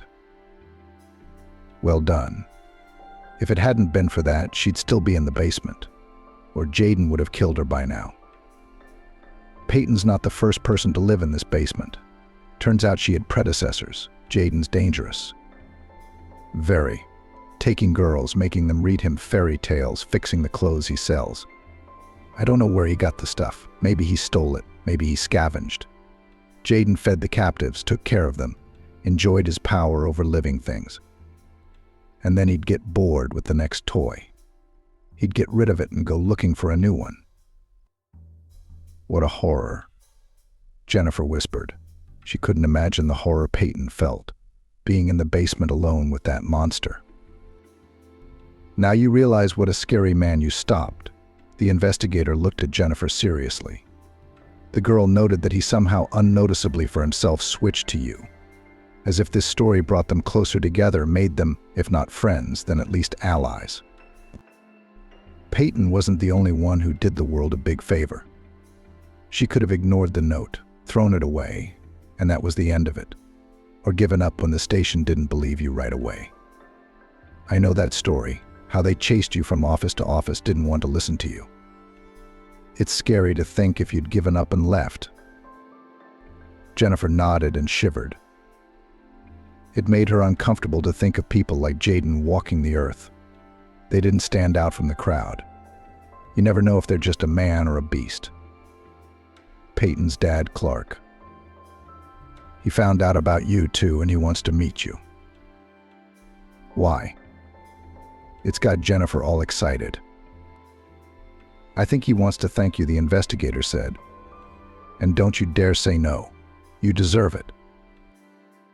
It turned out that Clark was here at the station.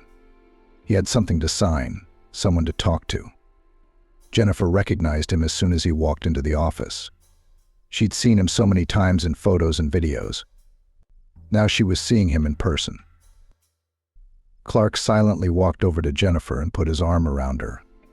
It was unexpected. He hugged her tightly, in a fatherly way. This powerful and important man was so simple and natural. They talked for a long time. First, Clark talked about the state he'd been in during those months when his daughter had been in the middle of nowhere. It was obvious that it was important for him to talk. Jennifer listened, watching, nodding sympathetically. Then it was Jennifer's turn to monologue. She told the man about her financial predicament, about the used coat and the gypsy. At first she was hesitant to let Clark in on such details. Maybe he wouldn't believe her, think she was crazy. But the man did. He believed in the gypsy and in her amazing clue prophecy. He too believed that he owed his daughter's salvation to something inexplicable, incomprehensible. In a word, a miracle. Clark's cell phone was ringing off the hook. The man was obviously in a hurry, but he wanted to talk to Jennifer in detail and thoroughly. "You're a good, kind, decent girl," Clark finally said. And Jennifer realized that their conversation was coming to a close. Most importantly, she cared. And it was your caring that saved not only my Peyton, but a lot of other girls who would have been after her. I'm sure of it, and I thank you. Of course. You won't need it anymore. The gypsy was right too. I'll close your loan debt today and transfer the amount to you. Of course, money can't measure my gratitude, but I like to think that I did something for you too. Clark kept his promise. Only an hour later, Jennifer received a text message on her phone from the bank. When she saw the amount on the screen, she couldn't believe her eyes. Having such a fortune was something she had yet to get used to. Jennifer's life changed dramatically after she became a wealthy girl. The first thing she did was to quit her job at the supermarket and look for a job calmly and thoroughly. Nothing was driving her now. She was in poverty. So she could take her time. And she found a job. And what a job!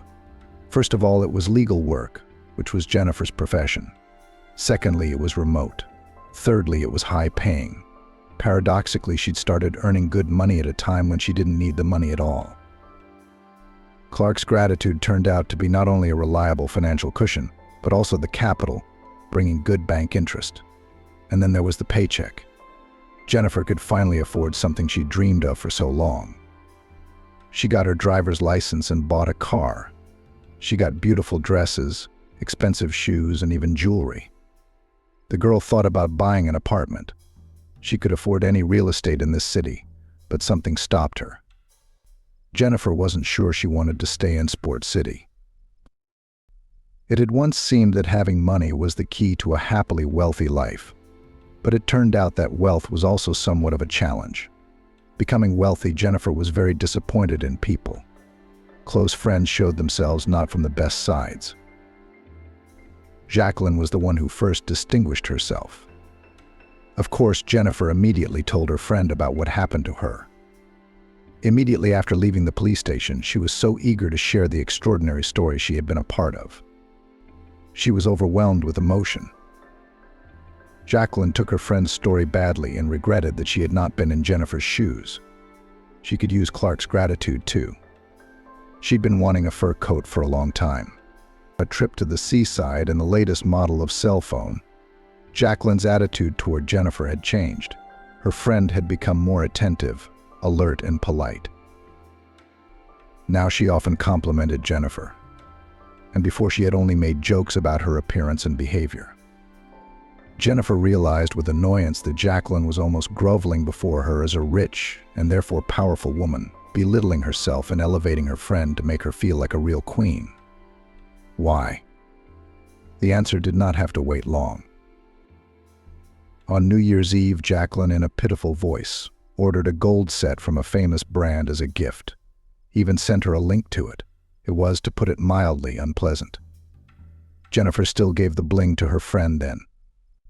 But since then, the girl tried to stay away from Jacqueline. It was simply disgusting to look into her insincere eyes and listen to flattering compliments. No, it didn't feel like friendship at all. Jennifer suddenly had an epiphany. She remembered how Jacqueline had used her.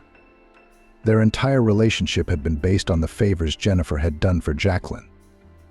First, she'd given her an apartment and written her term papers. Then she'd babysat Jacqueline's baby like a free nanny. Now the gifts. Jennifer felt so alone, so weak and defenseless. She needed someone of her own. Jacqueline took shameless advantage of that. But when Jennifer needed help for the only time in her life, when she urgently needed money to pay off a debt, Jacqueline had refused her, even though she could have borrowed money and delayed the purchase of a new car. Clearly, she didn't have to.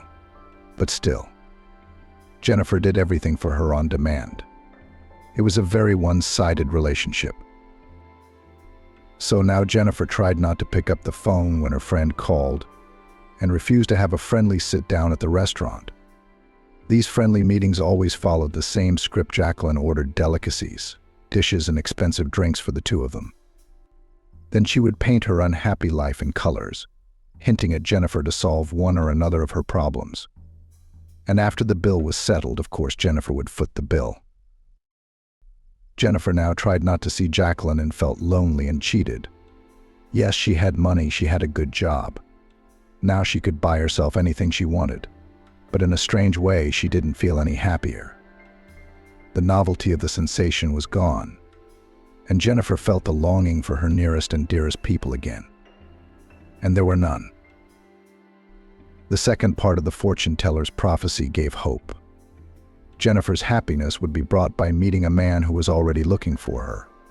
The young fortune teller promised love, marriage, and even children. Well, this man should probably be helped. The proverb that fate and fate will find behind the stove never liked the girl. Her nature was so active, energetic. What stove? In an effort to find her man, Jennifer went on dates with one of the cavaliers from the internet. She even had a long-term affair. Justin turned out to be sensitive and understanding. It was as if he read Jennifer's thoughts, anticipated her desires, saw through the girl. Later, it turned out that this was practically the case. Justin was one of the best graduates of the school, which trained professional catchers. They were taught how to properly communicate with wealthy women and achieve their goals through them. Jennifer was well aware that there were such educational institutions for ladies, but she was definitely not ready before a school for men. Jennifer closed Justin's loan and offered to help him herself. not realizing that she was being skillfully led to this decision, pushed. Then she gave Justin a motorcycle for the new year. This is the dream of her lover's speed and wind, the roar of the engine in her ears. The girl so wanted to make a loved one happy. Then she also gave him a considerable amount of money for business development. Well, of course, a man should feel like a breadwinner. Jennifer also rejoiced that her beloved now will be engaged in an important business, find himself. Nothing with the business did not work out, the money disappeared. Jennifer then calmed down the failed businessman, urged him not to get upset. Yes, Justin really turned out to be a worthy student.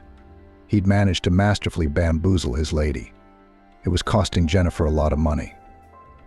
The money she'd gotten from Clark was melting away like snow in the April sun. One of her new co-workers opened her eyes to Justin. Jennifer shared her happiness with acquaintances, showed pictures of Justin, told a lot about him. The whole office knew Jennifer's young man in absentia. "Are not your handsome guy by any chance last night at the club rocked?" Chloe asked one Monday, the girl from work who always handed Jennifer the documents at the beginning of the week. Jennifer then had to process them until Friday at home. "No, Justin went to see his mom yesterday. No, she's in a regional town and she's not feeling well. So he visited her," Chloe grinned, handing Jennifer her smartphone. There was an interesting photo on the screen. In the semi-darkness of the club was captured a passionate couple. Stylish, handsome Justin was holding a bright, dark brunette against him, and it wasn't a friendly embrace at all. Jennifer, gazing at the couple, tried to find proof that it was not Justin, but just a young man who looked like him. But it was Justin that Chloe had captured. He was wearing a shirt, which Jennifer herself gave him an expensive, stylish, branded shirt. Jennifer didn't confront Justin that evening. No, she didn't want to ruin the illusion of family in a warm relationship so badly that she procrastinated until the last minute. Still, Jennifer looked more closely at Justin now and began to notice details she hadn't seen before. That's how the truth about her lover came to light. Justin is a professional womanizer who lives off women. Before Jennifer, he generally was a 55-year-old widow of a famous businessman met. For him, there were no moral values, love, and feelings. It was hard to realize this truth. Jennifer felt unwanted and used. Justin was only with her for the money. Apparently, Jennifer was nothing in and of herself. Clark's money was the only thing that made her attractive to both her friends and young men. Jennifer found the strength to kick Justin out. It had been a little easier, but still the heavy thoughts now followed her relentlessly. She couldn't trust people anymore. Her best friend had turned out to be greedy and mercantile. Her lover was just an Alfonso. Everyone wanted money from her. It was like Jennifer didn't even exist, like she was nothing. The city weighed on her. She had to socialize with someone, smile at people, and wonder every time whether this or that person really treated her well, or whether it was all about her money. In the end, Jennifer came to what she thought was a wonderful decision. She would leave town. What would she do here? Her job is remote. Twice a week, Jennifer will be able to go to the office Monday to pick up the paperwork, Friday to drop off the processed paperwork. That's more than enough. And Jennifer will live in the house where she grew up, where she was happy. That's where she belongs. That's where happiness is. It is necessary to pause life, to take time out, to be alone with herself and her thoughts. A measured, unhurried reality, silence, no hurry and no fuss. It seemed to Jennifer that all of this would help her to recover, to regain her composure and peace of mind. And now Jennifer sits on her suitcases waiting for the gazelle. This is the apartment she's been renting for years. She came here as a naive student, full of plans for a happy, bright life. She leaves as what? A successful, wealthy woman or an unhappy one? Lonely and disappointed in life? Jennifer didn't know how to answer that question herself. Her father's house greeted Jennifer with boarded shutters and an oppressive silence. It had been a long time since she'd been here. She missed it. She looked at the cobweb-covered corners of the rooms, remembered how clean and cozy it was. She sat in the deserted kitchen on a hard, cold stool, and in front of her mother's eyes stood New Year's Eve at a large table filled with all sorts of food: parents, neighbors, relatives. The kids shuttled from the nursery to the kitchen. They liked to see their parents so cheerful, dressed up, happy. It was sad to see the house quiet, deserted, unkept.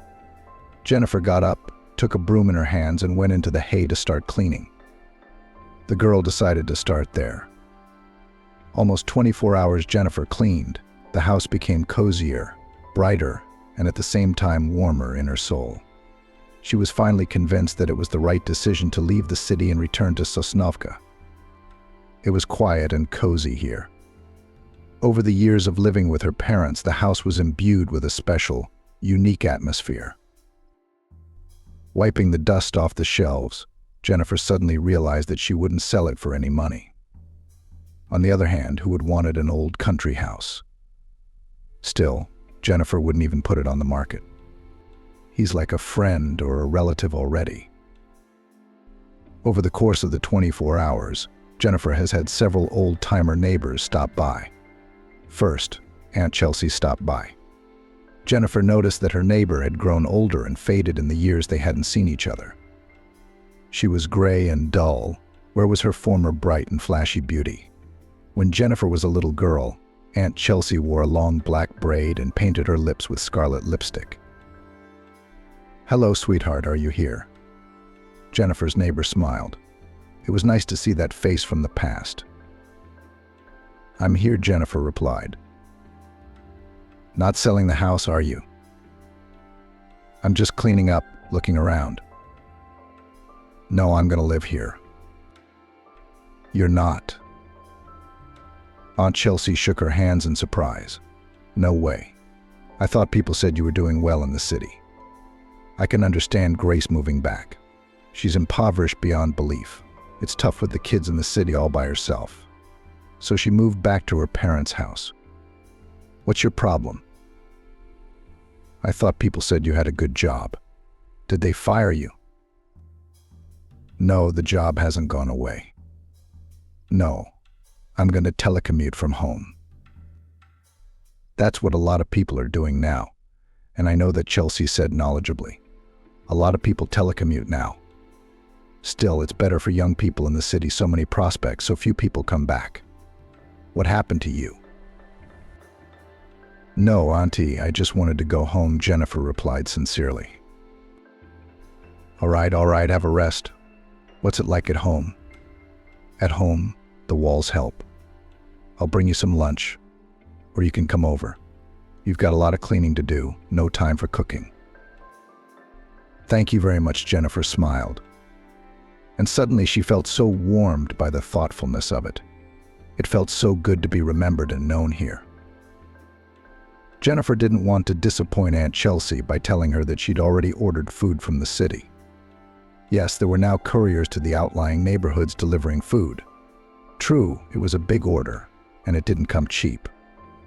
But now Jennifer didn't have to worry about little things like that. Then Uncle Brandon, an old friend of her late father's, came by. He'd recently been widowed.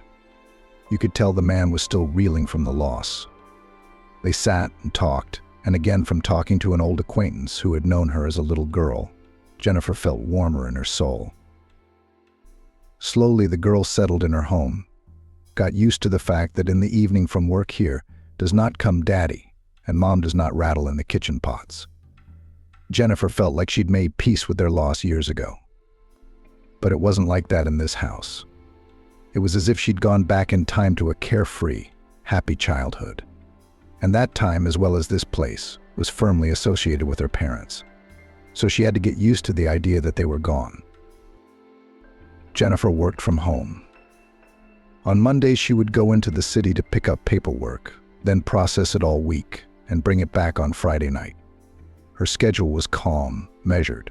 Usually the girl coped with a planned amount of paperwork for the first half of the day. Then Jennifer had time for the garden. Suddenly she loved to tinker in the soil. She enjoyed tending the beds, growing unusual varieties of flowers, decorating the plot with lanterns, figures of gnomes and frogs. Jennifer also read a lot, sitting in the garden in a big soft armchair that she had brought here from the living room. She had never had time for that before. Now there was, and Jennifer was eager to make up for lost time, devouring one after another of the books she had long wanted to read. And bad weather was no obstacle to reading outdoors. If it was cold, she simply dressed warmly and put on a blanket. If it was raining, Jennifer opened a wide beach umbrella over the chair and enjoyed reading to the sound of drops on the brightly colored dome. Jennifer chatted with the neighbors' Aunt Chelsea, Uncle Brandon, Grandma Samantha. There were hardly any young people left here. The village was slowly but surely dying out. Sad.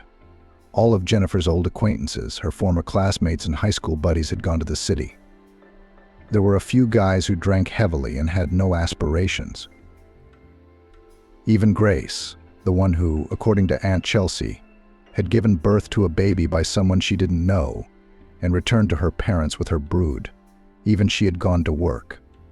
She'd left her children with her mother and father and had gone to Los Angeles to build her career and personal life. They talked occasionally when Grace came to visit her children and parents. Jennifer remembered her as a pretty little girl, big eyes and a trusting gaze. Now she was a grown woman, a mother of 3. "I don't understand you," Grace wondered sincerely.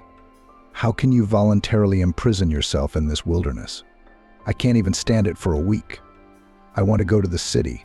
There is life there. There are beautiful houses and streets. So much fun, just to walk along the embankment. It lifts my spirits. This place is a shithole." Jennifer just shook her head. She couldn't explain to Grace how good it felt to be in the middle of nowhere after the city, where she didn't want to talk to people who saw her as a cash cow. Jennifer didn't want to be alone in a crowd again, hoping and being disappointed, always in a hurry, trusting and being deceived. She was seriously considering getting a cow, or at least a goat. It would be nice to have a living creature in the house, and such a useful one at that. Jennifer had a cat, of course. It came to her one day, as if it sensed the landlady needed it. "Are you lost, poor thing?" the girl asked and gave it milk. Mirka stayed.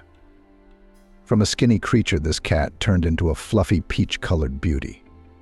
During the day she walked somewhere or slept on the street, but at night she came to Jennifer and curled up in her bed.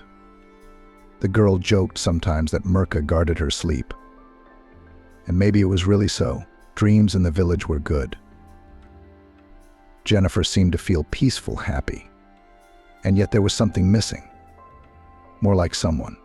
Mirka is good, of course. She's a great listener. Only trouble is, you can't get an answer out of her. And in general, it's so great to be loved and cared for by someone, like all those brutal, handsome men in the movies and TV series, which Jennifer had been watching a lot lately. It's just a pity that all this doesn't really happen. Love, devotion, tenderness between people. Jennifer was not a little girl. She had seen and experienced a lot of things. She no longer believed in pure, bright love. Sometimes she wished she could. One day, towards evening, Jennifer was tending to her vegetable garden. It was the beginning of fall. It was a wonderful time, her favorite time of the year, when the heat was no longer patronizing, but the first frosts were far away. And nature was blooming with some fantastic colors, and the air smelled of wildflowers and watermelons for some reason. The evenings were already quite fresh, so Jennifer wrapped herself in her mother's warm sweater. Her hair was mussed, and she wore work galoshes on her feet. After all, she was going to the vegetable garden, not the catwalk. Another advantage of living in the countryside: no makeup, no hairstyling, no need to look flawless. But on this particular night, Jennifer would have preferred to be dressed more respectably.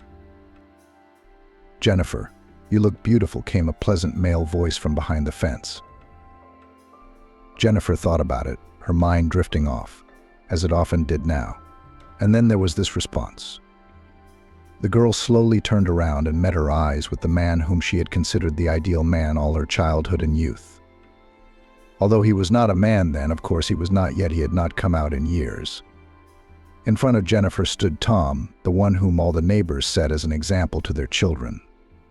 All grown up, tanned and smiling. Jennifer recognized him immediately, even though she hadn't seen the neighbor's son in over 10 years. How could you forget someone who had been the object of your dreams for so long? She could still remember her heart pounding at the sight of his bright blue t-shirt, flashing in the distance. Then the shirt had burned out, faded. But Jennifer still saw it from afar and hurried to that spot to catch a glimpse of Tom. Maybe even to say hello to him, to have a few words with him. Tom was like a heaven to her then. So handsome, so smart, and very confident in himself and his actions. Never had a word in his pocket.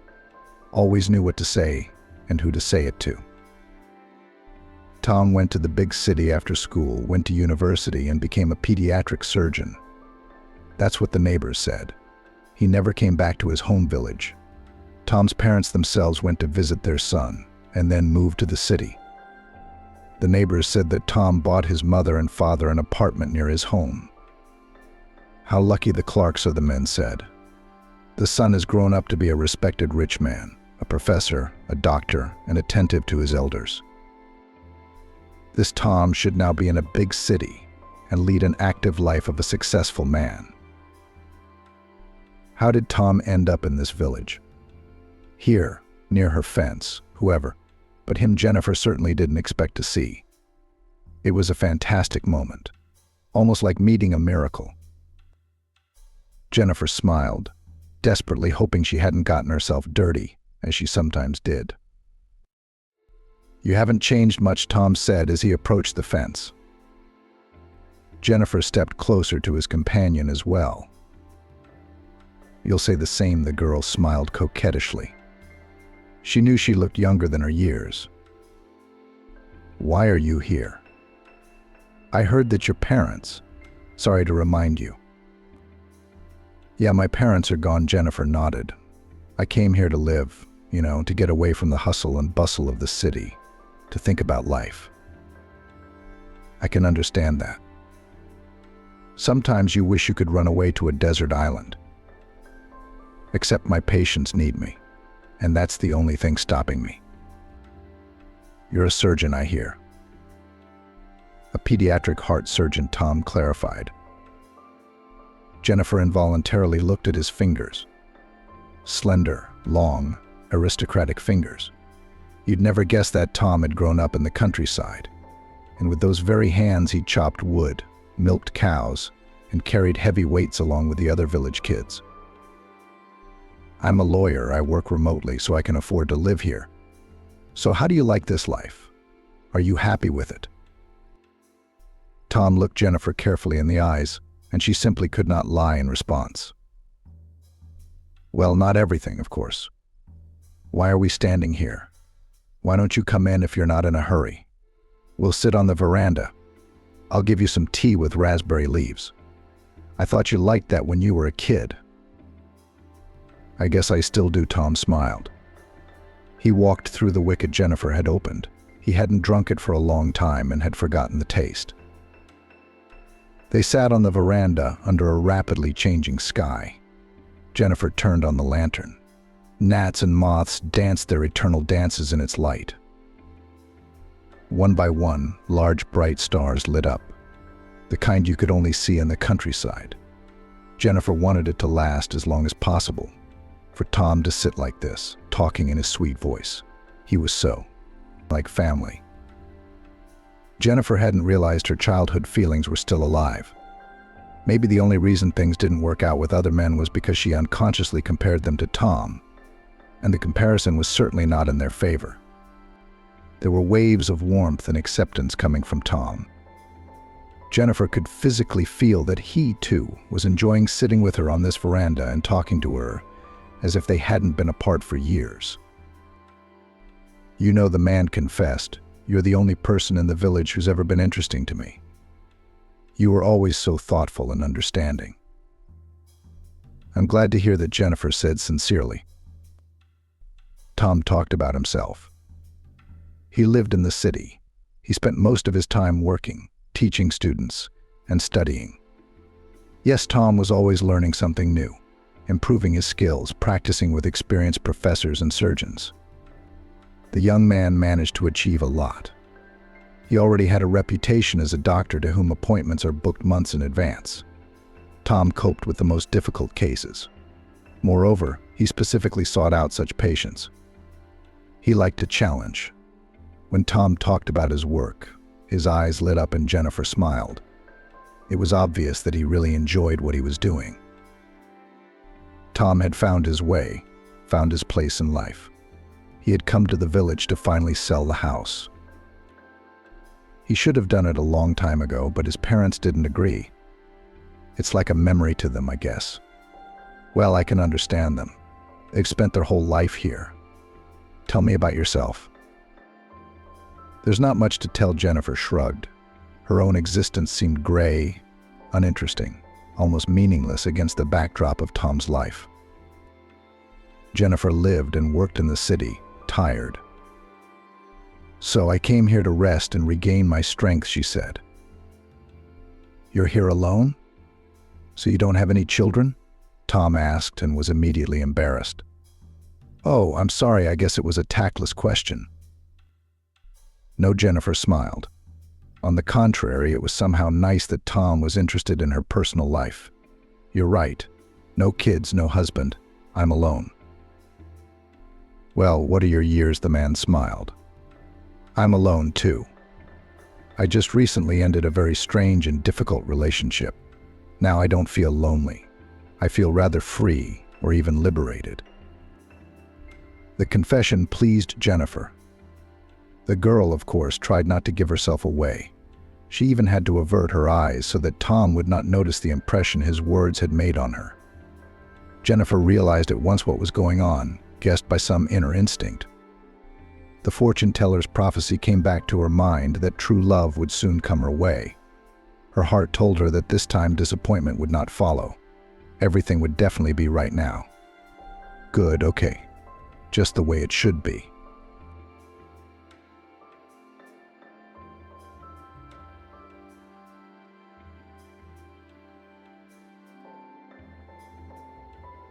Olivia froze in the doorway. In the hallway stood another woman's boots, and from the bedroom came suspicious sounds. A banal situation, described by many TV series and book stories. Except Olivia never thought something like this could happen to her. On woozy legs, she walked to the bedroom and opened the door. She wasn't wrong. Ryan, her common-law husband, was entertaining a long-legged girl with a mop of red hair in their bed. A lump immediately formed in her throat, risking a desperate sob. But Olivia decided she wouldn't give these two the pleasure of seeing her tears. She turned around and walked out, slamming the door shut. As she ran out of the driveway, she gulped in air, breathing hard and trying to calm herself down. But it wasn't working. Tears burned the skin on her face. How could he? She asked aloud. Some passerby even turned around, thinking the question was directed at him. But Olivia walked quickly away from the house she'd long considered her own. I'll pick up my stuff tomorrow or another day, she pondered, calming down a little. Though somewhere in there, on a subconscious level, she already knew that she would never return from there again. Tucked into a warm scarf, the girl hurried to the nearest cafe as a snowstorm was beginning to fall outside. There were dark clouds, and the wind was so penetrating that it chilled her to the bone. When she entered the cafe, Olivia was horrified to find her purse missing. All she could scrape together in her pocket was a coffee. No money, now without the man she loved.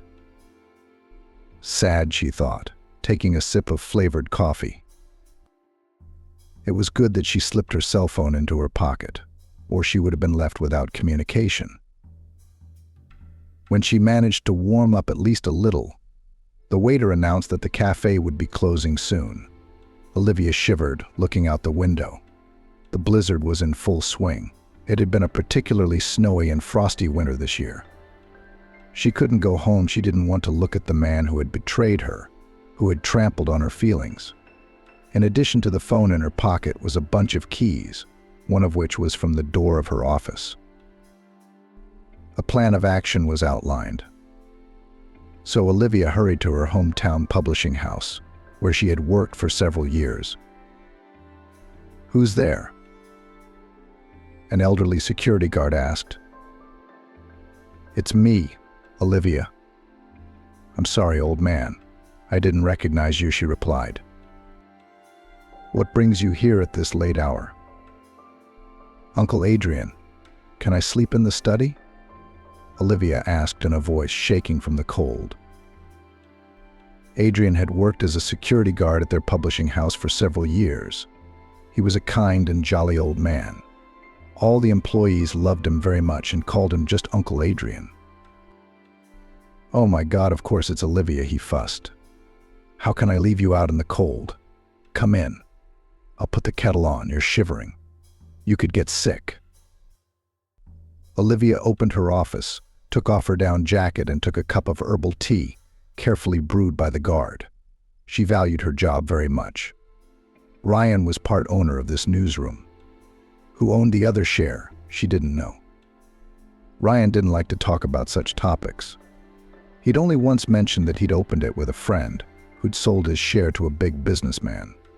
But Ryan was the only one who actually ran the publishing house. Olivia, who had graduated from journalism school, joined Ryan's staff. Later, she even became editor-in-chief. She managed to quickly gain authority and universal respect among colleagues, because often had to take on the responsibilities of Ryan, and not only him. She was always trying to help her husband, and although Ryan hadn't proposed to her, she sincerely considered them a family. And a stamp in her passport was a mere formality. "That's it, Olivia. It's over. The man you thought was the love of your life turned out to be a scoundrel and a traitor," she said out loud and laughed nervously. The image of the betrayal kept flashing before her eyes. After locking herself in, Olivia finally let her feelings out. After crying all night, she didn't sleep a wink.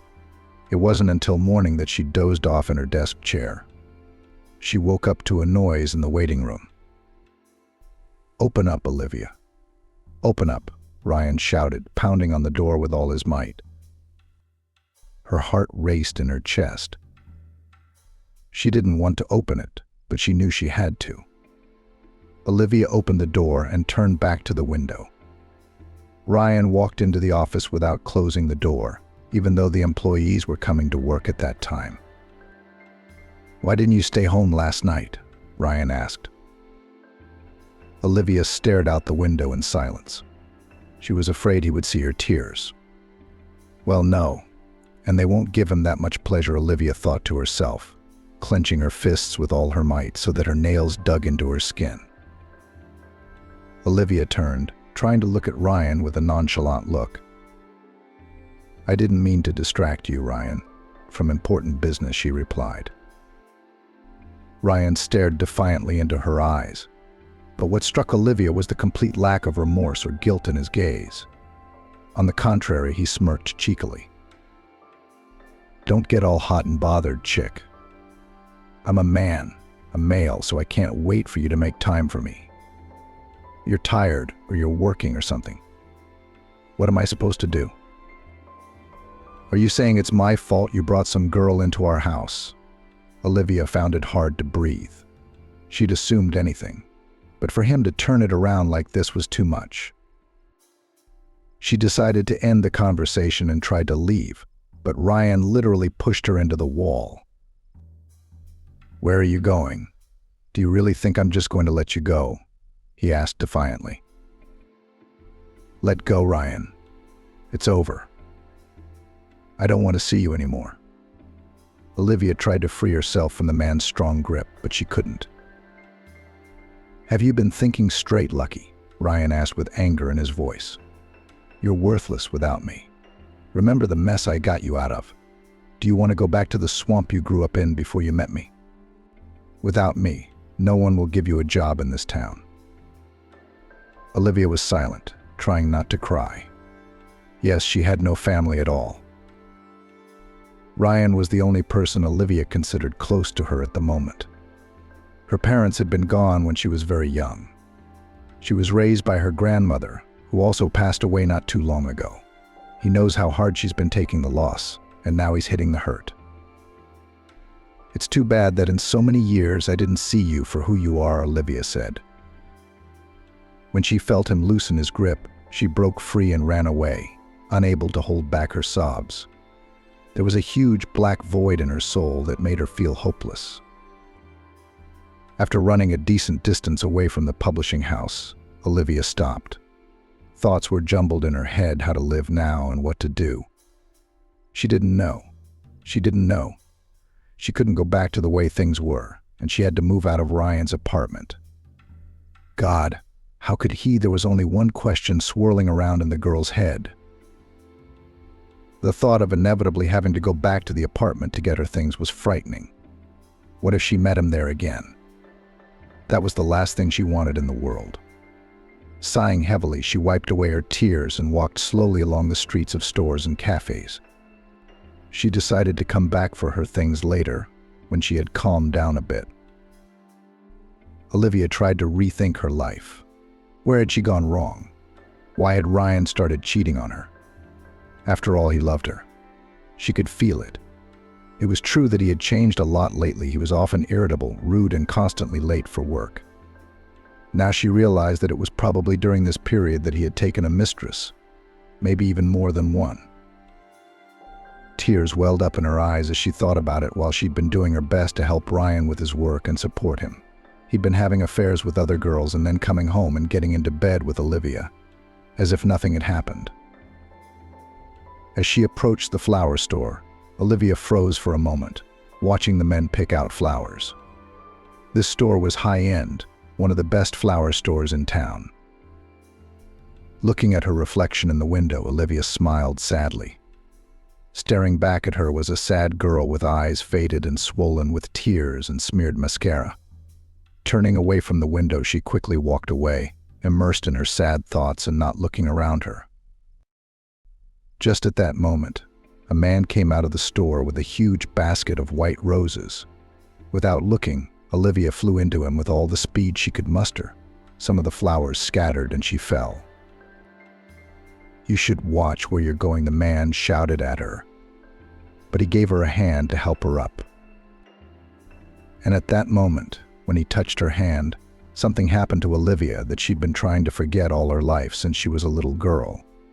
Her lungs burned, her head spun, and her chest felt like it was on fire. She couldn't get up. Her body felt like absorbent cotton, and her arms and legs were unsteady. Only in her mind, one image replaced another. Olivia saw the man standing next to her, burning in flames in a black car with license plate 545. It's like the flames are eating him up. He's screaming uncontrollably. As if feeling all of his pain on herself, the girl lost consciousness. When she woke up, the first thing she saw was the troubled face of the man from her vision. "God, you scared me. God, you scared me. Do you need to go to the hospital? Let's call a cab," the man smiled amiably. "I'd drive you myself, but I can't. I'm in a hurry." And he took out his cell phone to dial a cab. "Please stay home tomorrow." "You're in danger," Olivia whispered. "You must have hit your head, and you still need to see a doctor," the stranger said. "No, I'm fine." Olivia stood up and realized she was on a bench at the bus stop. "Probably when I passed out, he carried me here," the girl thought. The man shrugged and walked toward a black car with license plate 545 parked on the curb. "Wait," Olivia shouted and rushed toward him. The man turned around, looking at the girl running toward him. "I realize you're probably going to think I'm crazy, but I'm asking you to listen to me. There is no way you are going anywhere in that car tomorrow. I implore you, please, or your life will be in danger," Olivia wailed, grabbing his arm. The man smiled, clearly confused by what he was hearing. "Would you go home, young lady? Are you really shocked?" He turned and got into the car.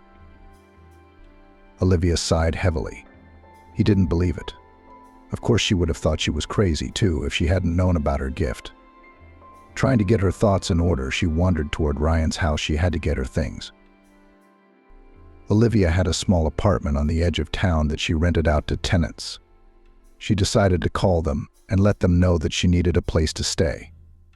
Of course, she was sorry to kick people out who were also very decent. After all, they had been renting the apartment for a long time and had paid for it faithfully, keeping it in perfect order. But nothing could be done. She herself has to live somewhere. Having called the tenants and warned them, the girl hurried to get her things. The tenants tearfully asked for time to move. They had recently had a baby in their family. They even offered to pay a month in advance. After thinking about it, Olivia couldn't refuse them. And the extra money was a good thing right now. The closer she got to the house she'd been living in for the past few years, the heavier she felt. When she reached the door, Olivia tried to gather her thoughts, afraid of catching Ryan at home, or, even worse, alone with her mistress. But when she inserted her keys into the door lock, she was stunned to see that the key was spinning and wouldn't open the door. I even had to check the correctness of the chosen key. There was no doubt. It was the right key. It didn't fit. Olivia sat down on the steps and cried quietly.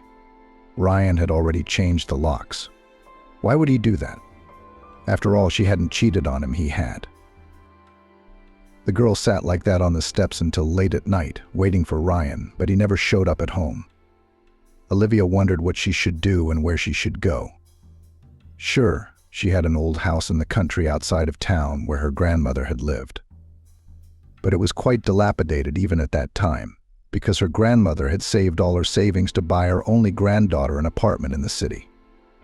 What happened to it now? Olivia hadn't been there since her grandmother died. After thinking for a moment, she decided to go to work. After all, Adrian was on shift again today. He wouldn't leave her on the street. When she got to the publisher's office, Olivia realized she was falling off her feet. She knocked. There was the sound of the door opening. "Olivia, I was told not to let you in here anymore. You'll have to excuse me, old man." Ryan ordered it, Adrian said in a guilty voice as he walked out the door. "It's been like that since you left." He went off the rails, yelling at everyone. "He told me to look for your replacement. But it's going to be hard for him to replace you." "You've been pulling 3 jobs?" Olivia asked with trembling lips. The guard sighed heavily. "I don't know what happened between you two, but I can't leave you out in the cold. Come on in. You'll spend the night in my den. We'll decide what to do in the morning." "Thank you, Uncle Adrian," Olivia said, sobbing. Her head was pounding, her heart aching with injustice. But as soon as her head hit the pillow, she fell asleep. Olivia woke up when the sun was shining, and there was a murmur of voices. She quickly cleaned herself up and headed for her office. To her surprise, it was open. Olivia hurriedly gathered her things, of which there were plenty. Most importantly, her laptop.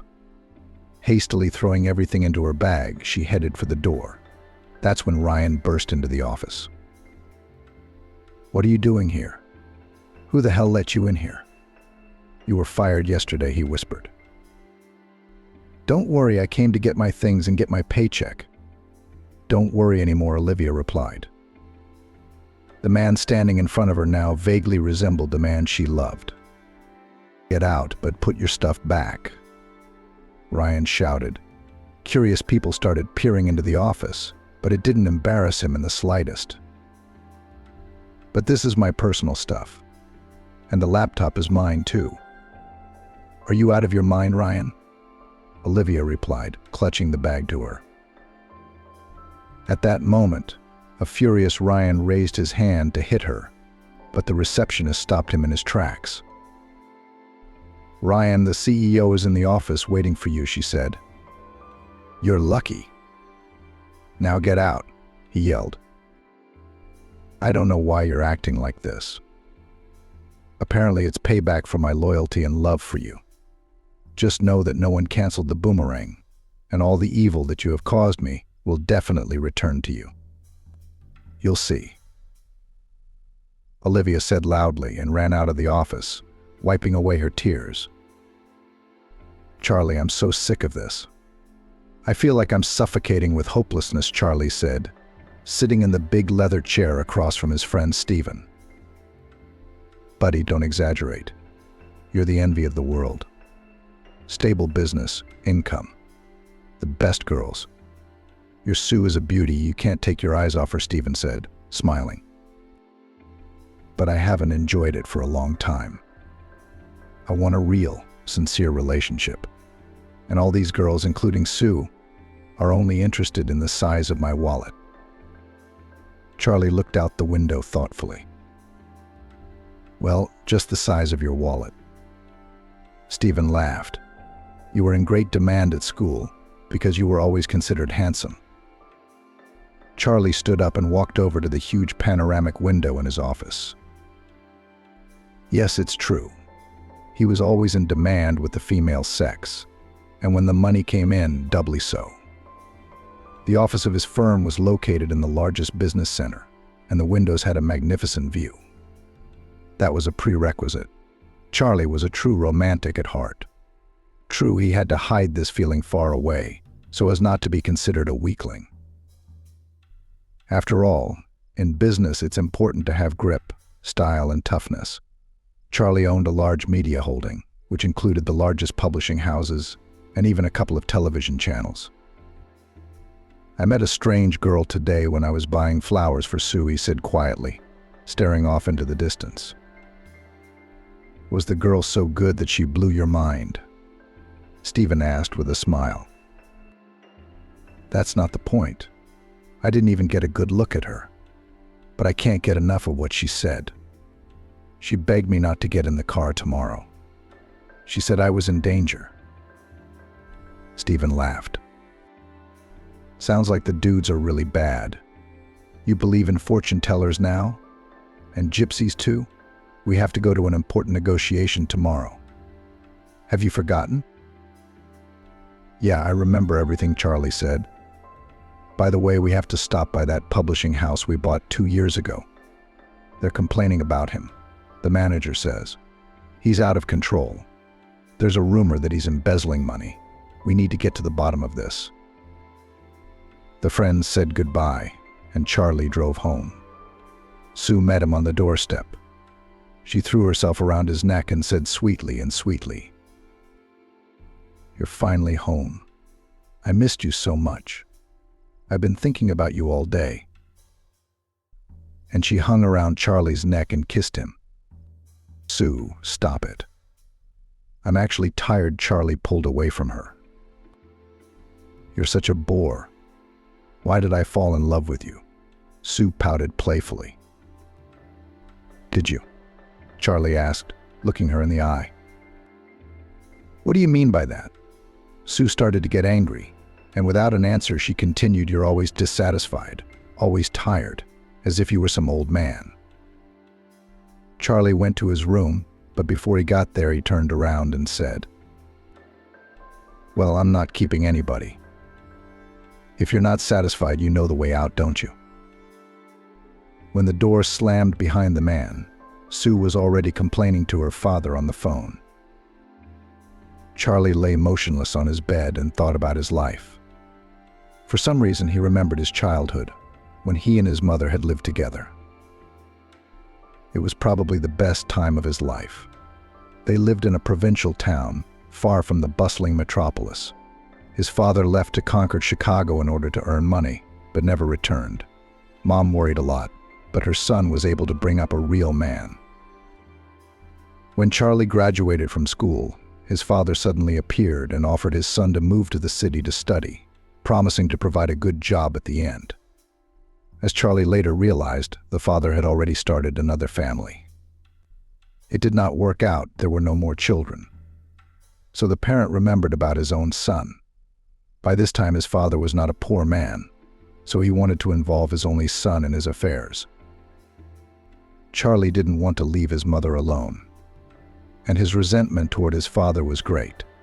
But his mother insisted he go. Finally, the young man gave in. After studying at university, he went to work for his father. And as soon as a little on his feet, he hurriedly separated from him and opened his own business, which flourished every day. Sue was introduced to them by her father. The girl was the daughter of a former prosecutor, and although the family was short of money after retirement, they had a lot of connections. Son, you can't go wrong with a hottie like Sue. The girl's the first beauty. Plus, she really likes you. And her father's connections will open doors for us. Charlie was enthusiastically urged by his father. And indeed, everything was going well at first, until Charlie began to notice that he was only acting in the role of sponsor. That there was nothing in common between them was needless to say. Everything was clear. His friends raved about Sue's beauty, but that didn't make him feel any better. Recently, she began to hint that it would be time to legalize the relationship, and his parents were pushing from both sides. Charlie was still hesitant to propose. Lately, he was leaning more and more toward the idea of breaking up. Suddenly, the image of the girl he'd met this morning came to mind. And for some reason, that memory brought a smile to his face. Taking out his cell phone, Charlie called Stephen. "Hey buddy, help me out. I'm going to my mom's. I've already made arrangements for today. I can't. I'm suffocating in my own house. Help me out." "Go to the meeting for me tomorrow," Charlie said. "Oh man, you're a piece of work. You've gotten so depressed," Stephen laughed into the phone. "But what am I going to drive? You know my car's in the shop after the accident." "No problem. Take mine. I'm going to take a cab to my mom's. I haven't been to her place in a long time, and I'm really looking forward to it." When Sue found out Charlie was going to his mother's, she made a disgruntled face. "I thought we were going to a club to unwind." "What are you doing in the middle of nowhere?" she asked. "This backwater, as you put it, is my hometown, the place where I was born, and with which I have many wonderful memories. It's also where the closest person to me lives," Charlie answered. "Maybe you'll take me too. I'll finally get to know your mother. We're about to get married, and we don't know each other." Sue made her usual resentful face. "No, go out with your friends." "I want to be alone," Charlie said, turning away and dialing for a cab. He knew that his mother wouldn't like a girl like Sue. She was a sensitive person, and she would know at once that there were no real feelings between young people. She'd always taught him to marry for love only. Sue fought a little longer, but without her fiancé's approval, she went off to the club. Charlie, remembering that he was going to visit one of his publishers, decided to go there. Early in the morning, he could not sleep for a long time. His thoughts were confused, and something was weighing on his mind. It seemed as if his whole life was going down the drain. Yes, he had no problems with money, but that was not enough. He just needed someone who would sincerely love and support him, and whom he would love. Once he tried to talk to his father on this subject, but his father only laughed. "Son, leave such nonsense to the foolish poor. In our world, only the right calculations bring happiness," said his father. "But didn't you and Mother love each other?" Charlie wondered. "We did, and you see where it led. Domesticity quickly ruined everything," he said. "As I recall, it was you who ruined everything and left us for a lucrative party," Charlie grinned. "And as you see, it's been good for all of us. If I hadn't left, we'd still be living in poverty in the hole we were in. And now, thanks to me, you're a successful businessman with everything you want." My father stood up, walked silently across the room, and raised his eyebrows. "Don't tell me you regret it. Only foolish weaklings would say that, not my son," he said. Charlie struggled to keep from being rude to his father. He clenched his fists in anger, but he managed to restrain himself.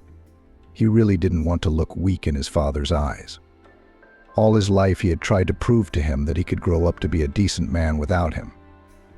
So he worked his ass off to build his own business and separate himself from his father. Yeah, the head start his parents gave him was priceless.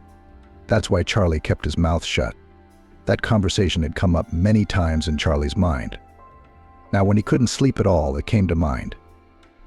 It wasn't until dawn that he was able to fall asleep, and soon the alarm clock rang. Remembering that he'd promised his friend he'd give his car to him, Charlie hailed a cab. 40 minutes later, he was already entering one of his editorial offices. But as soon as he entered, he heard screaming, and a crying girl ran past him, nearly knocking him down. In her, he recognized his recent acquaintance. The girl, on the other hand, didn't even look at him. "What's going on here?" he asked the receptionist. The girl looked around, fearing they were being overheard, and replied, "Oh, Charlie, there's something going on here. Ryan fired Cheryl, and she was the one who kept everything going. She's a great person, and most importantly, she's honest and helpful. And Ryan is..." The secretary's a little hesitant. "The staff dislikes him, you know." She waited for a reaction to her revelation, but Charlie didn't say anything, deciding to deal with Ryan as soon as possible. He didn't wait long. He came running a few minutes later. Charlie stared at the man. "What is it, Ryan? They made you editorial director." "There's a lot of complaints about you," Charlie began. "I don't know who told you the gossip, but we're doing fine here. And those who are spreading false information are probably either competitors or fired employees with grievances," Ryan said, looking at the general.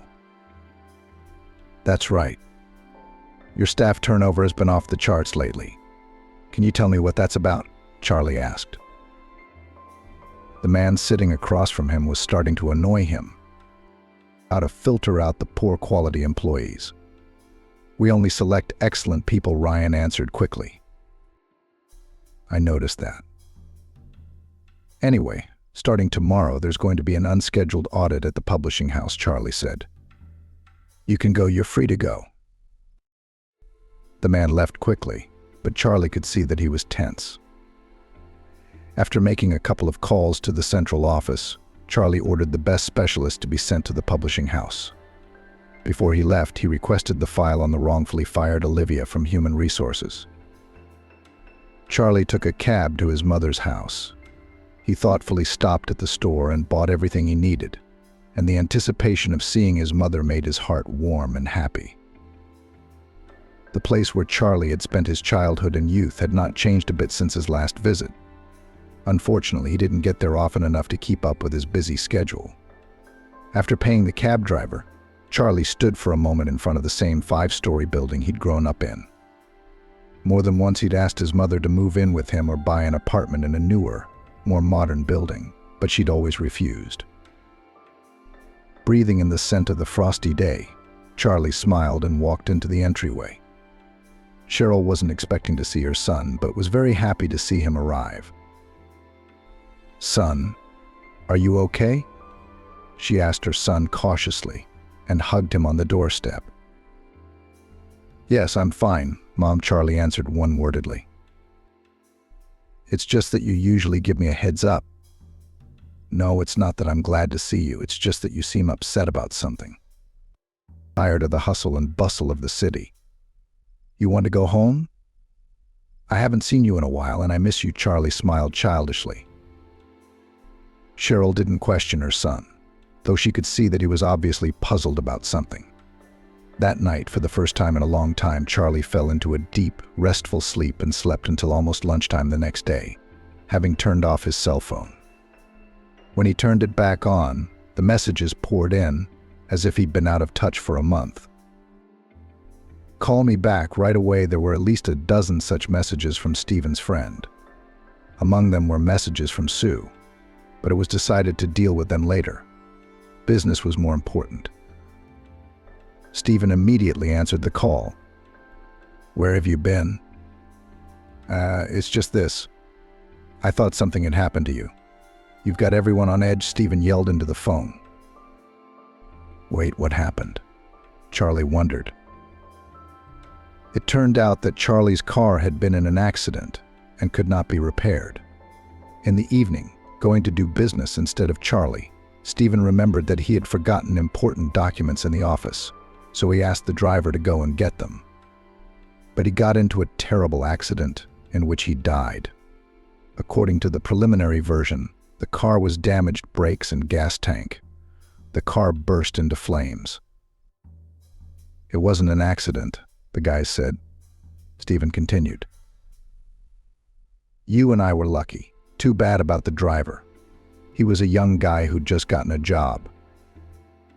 Charlie quickly jumped up and started for home. "Son, how come you're leaving already?" "You're leaving already?" "I haven't had a chance to talk to you yet," Cheryl said, tears welling up in her eyes. "I have to go.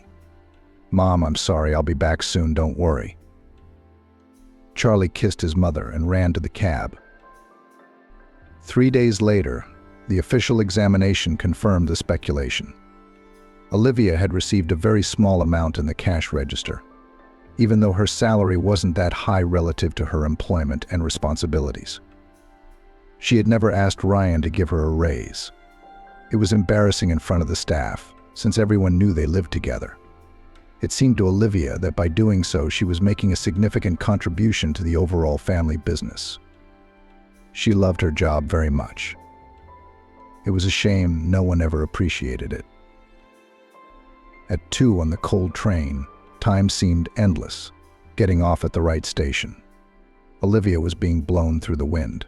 It was a long walk. Calling a cab was useless. No car would go into the village in this weather. Pulling up her scarf and shoving her hands in her pockets, she followed the barely visible path. She was almost exhausted when the familiar village showed itself. Just a little longer, Olivia thought to herself, gathering her strength.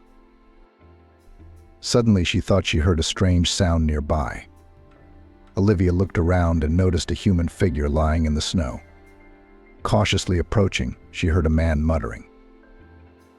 "What's wrong? Are you ill?" the girl wailed. The man said something, but Olivia couldn't make it out. Taking her cell phone out of her purse, she shined the light on his face. Paul. Oh my God, what happened? She recognized the man lying in the snow as her classmate who lived not far from her. They had been very friendly as children, and in their youth Paul had even confessed his love to her. After the grandmother reported that the guy went down a crooked path, began to drink. Now she realized that the guy was dead drunk. She couldn't leave him lying there. He'd just freeze to death in a blizzard like this. She didn't know who to call, and her phone was practically dead. Olivia looked toward the village. It wasn't far away. She couldn't get the man up. Tearing some bags and tying them together, the girl turned Paul over and laid him on top of the bags. That way there was at least some sliding in the snow.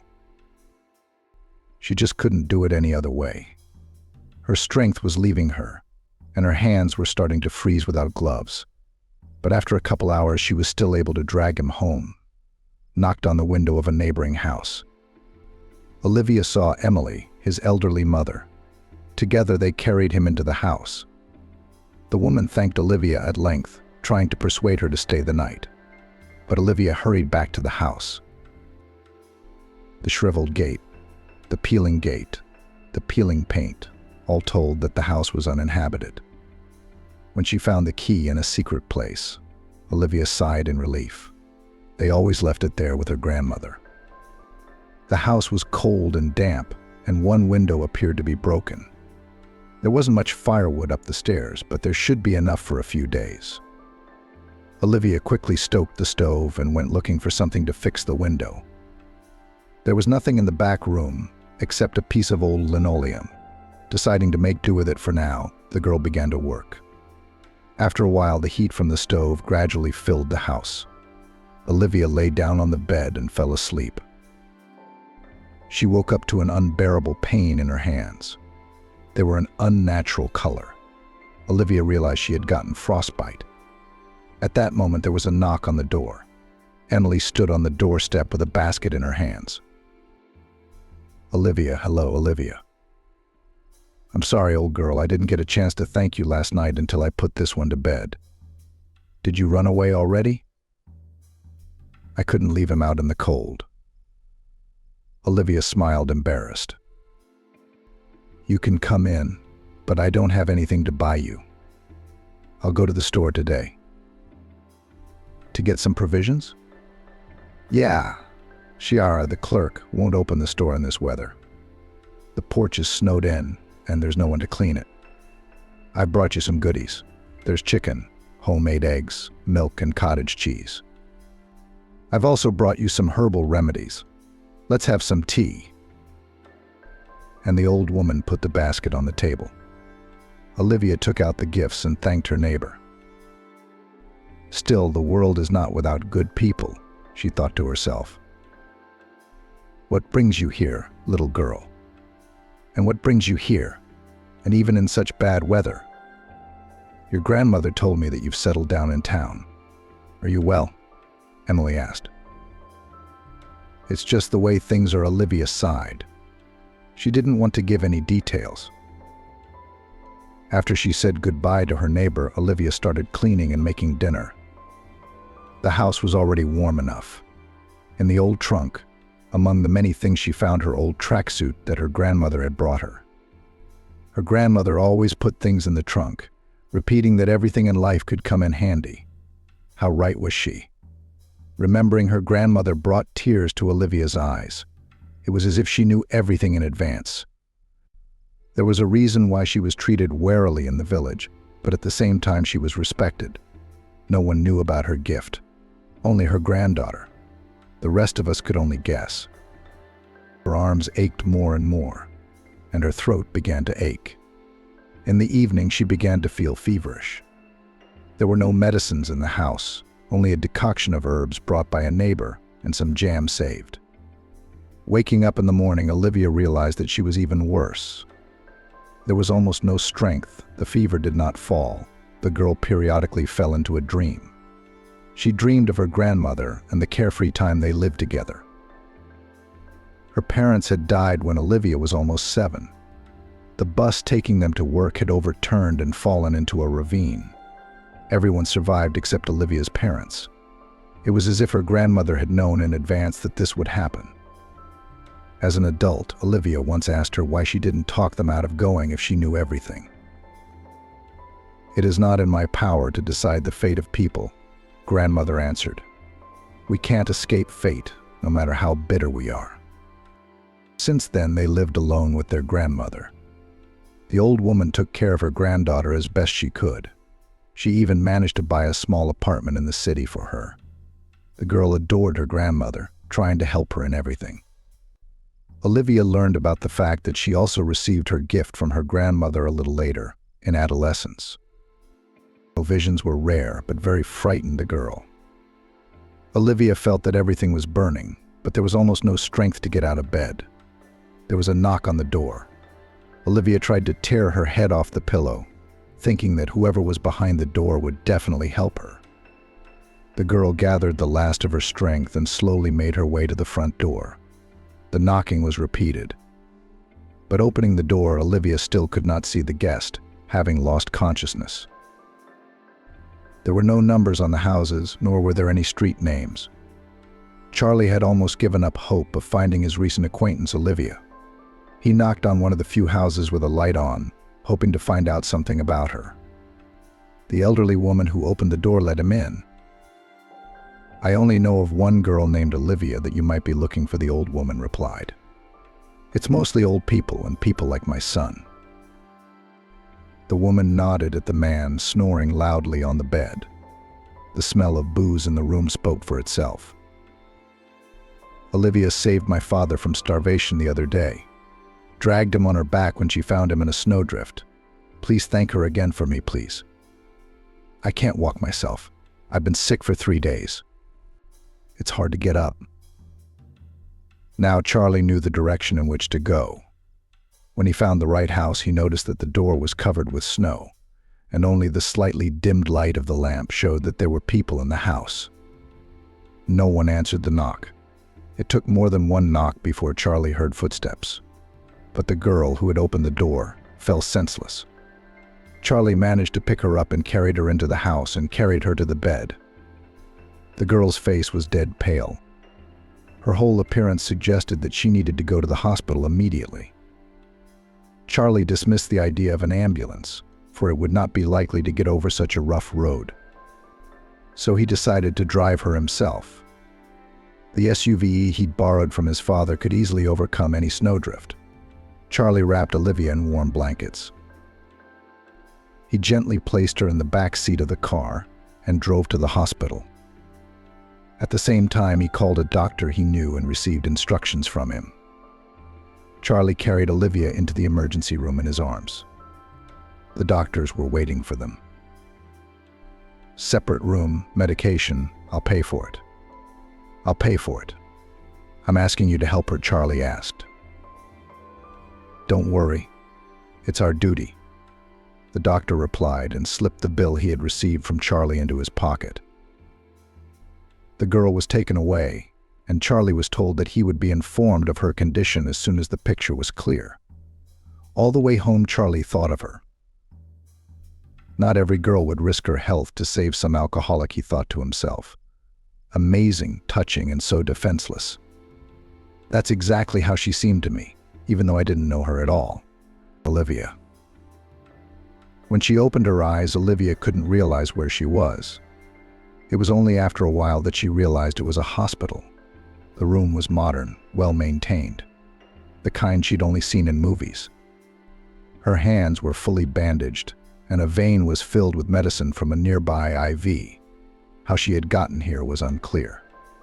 The nurse who entered smiled affectionately. Come to your senses at last. Now I'll call the doctor. With these words, she hurried out the door. The doctor examined Olivia for a long time, asking many questions about her well-being. Of particular concern were the girl's hands. Well, Olivia, the condition has been stabilized. The pneumonia has been stopped with medication. Of course, while you need to be under observation until the full recovery of the body. Rest, the doctor finished and left. Olivia stayed in the room with the nurse who was changing the drugs in the drip. Your husband is a good man. He brought you in his arms, raised the whole staff. He got you expensive drugs. Any woman would envy you. Besides, such a handsome man. Oh, sorry, the nurse faltered, seeing the serious look of the patient. Husband, you say? Olivia didn't understand what was happening. Recent events had been erased from her memory. It was hard to believe that Ryan could take care of her, especially after what had happened between them. But then who? The next couple days went the same way as the previous one's procedures, injections, medications. Only the young nurse periodically brought gifts given by her husband. Each time she spoke admiringly of him. Olivia was dozing when Charlie entered the room. She had looked different in 2 days, her cheeks flushed, and her breathing was even and calm. Charlie had learned from the doctor that the girl's hands were badly injured and required long treatment. During these days, he had managed to learn a great deal about her. He had studied her files, taken from the personnel department in the newsroom, and talked to her co-workers. He wanted to touch her hand, but was afraid to scare her. Olivia felt his presence and slowly opened her eyes. She whispered. Hi, I'm Charlie. We never got to meet, then he smiled. I'm sorry if I offended you. I'm sorry if I offended you. I'm sorry I said a lot of crazy things. You probably thought I was crazy, didn't you? Olivia said. That's the thing, no. I owe you one. You saved my life, you might say. I never believed in such things, but your words made me give up the trip. Your sincerity and persistence touched me. Thank you. Olivia was silent, unable to cope with the emotion, her breath hitching in her chest. His touch was like an electric shock. It was like something she'd only experienced when she'd learned about her abilities as a distant child. Olivia remembered how scared she'd been then. Her grandmother had calmed her down. She felt dizzy and slowly sank down onto the pillow. You'd better rest for now and take it easy, Charlie said thoughtfully. Do you want me to read to you? he asked suddenly. Olivia nodded. The man sat down on the edge of the bed, pulled out a book, and began to read. Olivia didn't listen to the text, but his voice was so pleasant that it was hypnotizing. She kept silent, trying to get a glimpse of her interlocutor. Today he looked different from his first meeting. Then he was wearing a suit and a strict coat. Now he was wearing blue jeans and an ordinary sweatshirt. His hair was dark, medium length, neatly styled up. Charlie was smoothly shaved. The scent of his perfume was faint but very pleasant. Charlie came in every day. At first the conversations were few words and a little stilted, but in time they began to chat like longtime acquaintances. Common interests, views on life, sense of humor, and of course working in the same field did the trick. "How did you find me then?" she asked him one evening when Charlie was always around. He grinned. "It's a long story. I had to meet your former principal and get your address." "You talked to Ryan?" Olivia wondered. "Yes." Charlie immediately changed the subject, so they never returned to the conversation. "Olivia, good morning," she heard the doctor's voice. "I must tell you that tomorrow you will be discharged. The tests came back quite good. We'll give you a referral for further treatment at another clinic. Unfortunately, your hands aren't healing as fast as we'd hoped." The doctor said some more things, wrote some recommendations on a sheet of paper, promising to give all the other papers tomorrow at discharge, and left. The news of her imminent discharge, oddly enough, upset Olivia. She didn't want to go home.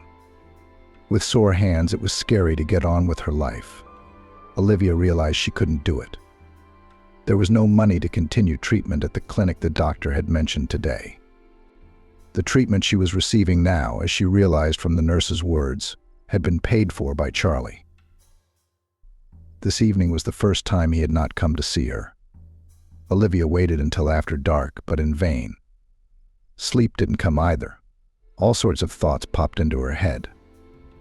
After spending almost the whole night without sleep, in the early morning Olivia gathered her few belongings and went to the doctor's office to get her discharge papers. After picking up the discharge papers, the girl slowly made her way towards the exit. "Thank God, I thought I was late," Olivia heard a familiar voice close by. Charlie was standing next to a bouquet of flowers. "I'm sorry I couldn't make it yesterday. I got caught up in the moment. I had a lot of important things to take care of." "Sit down. We need to talk." Charlie offered to come into the hospital cafe and talk. Olivia almost threw herself into his arms when she met him. She'd never expected to see him again. When Charlie invited her to a table, he was slow to start a conversation. It was obvious that he was worried. "I talked to the doctor," Charlie began. "He told me that you need further treatment. And it's pretty serious. I don't think you should go back to that house in the village. It's practically uninhabitable.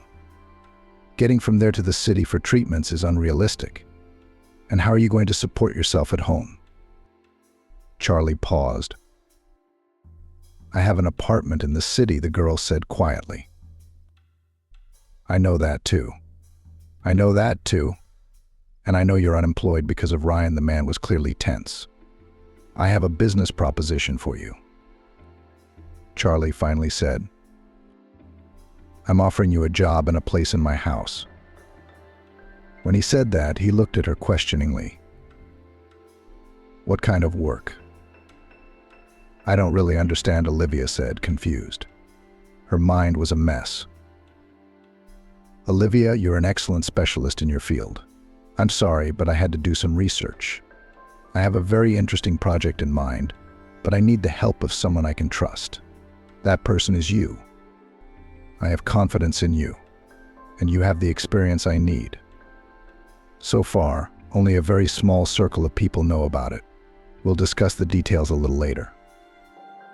Charlie covered the girl's hand with his own. "I have a big house. You'll have your own room and workspace.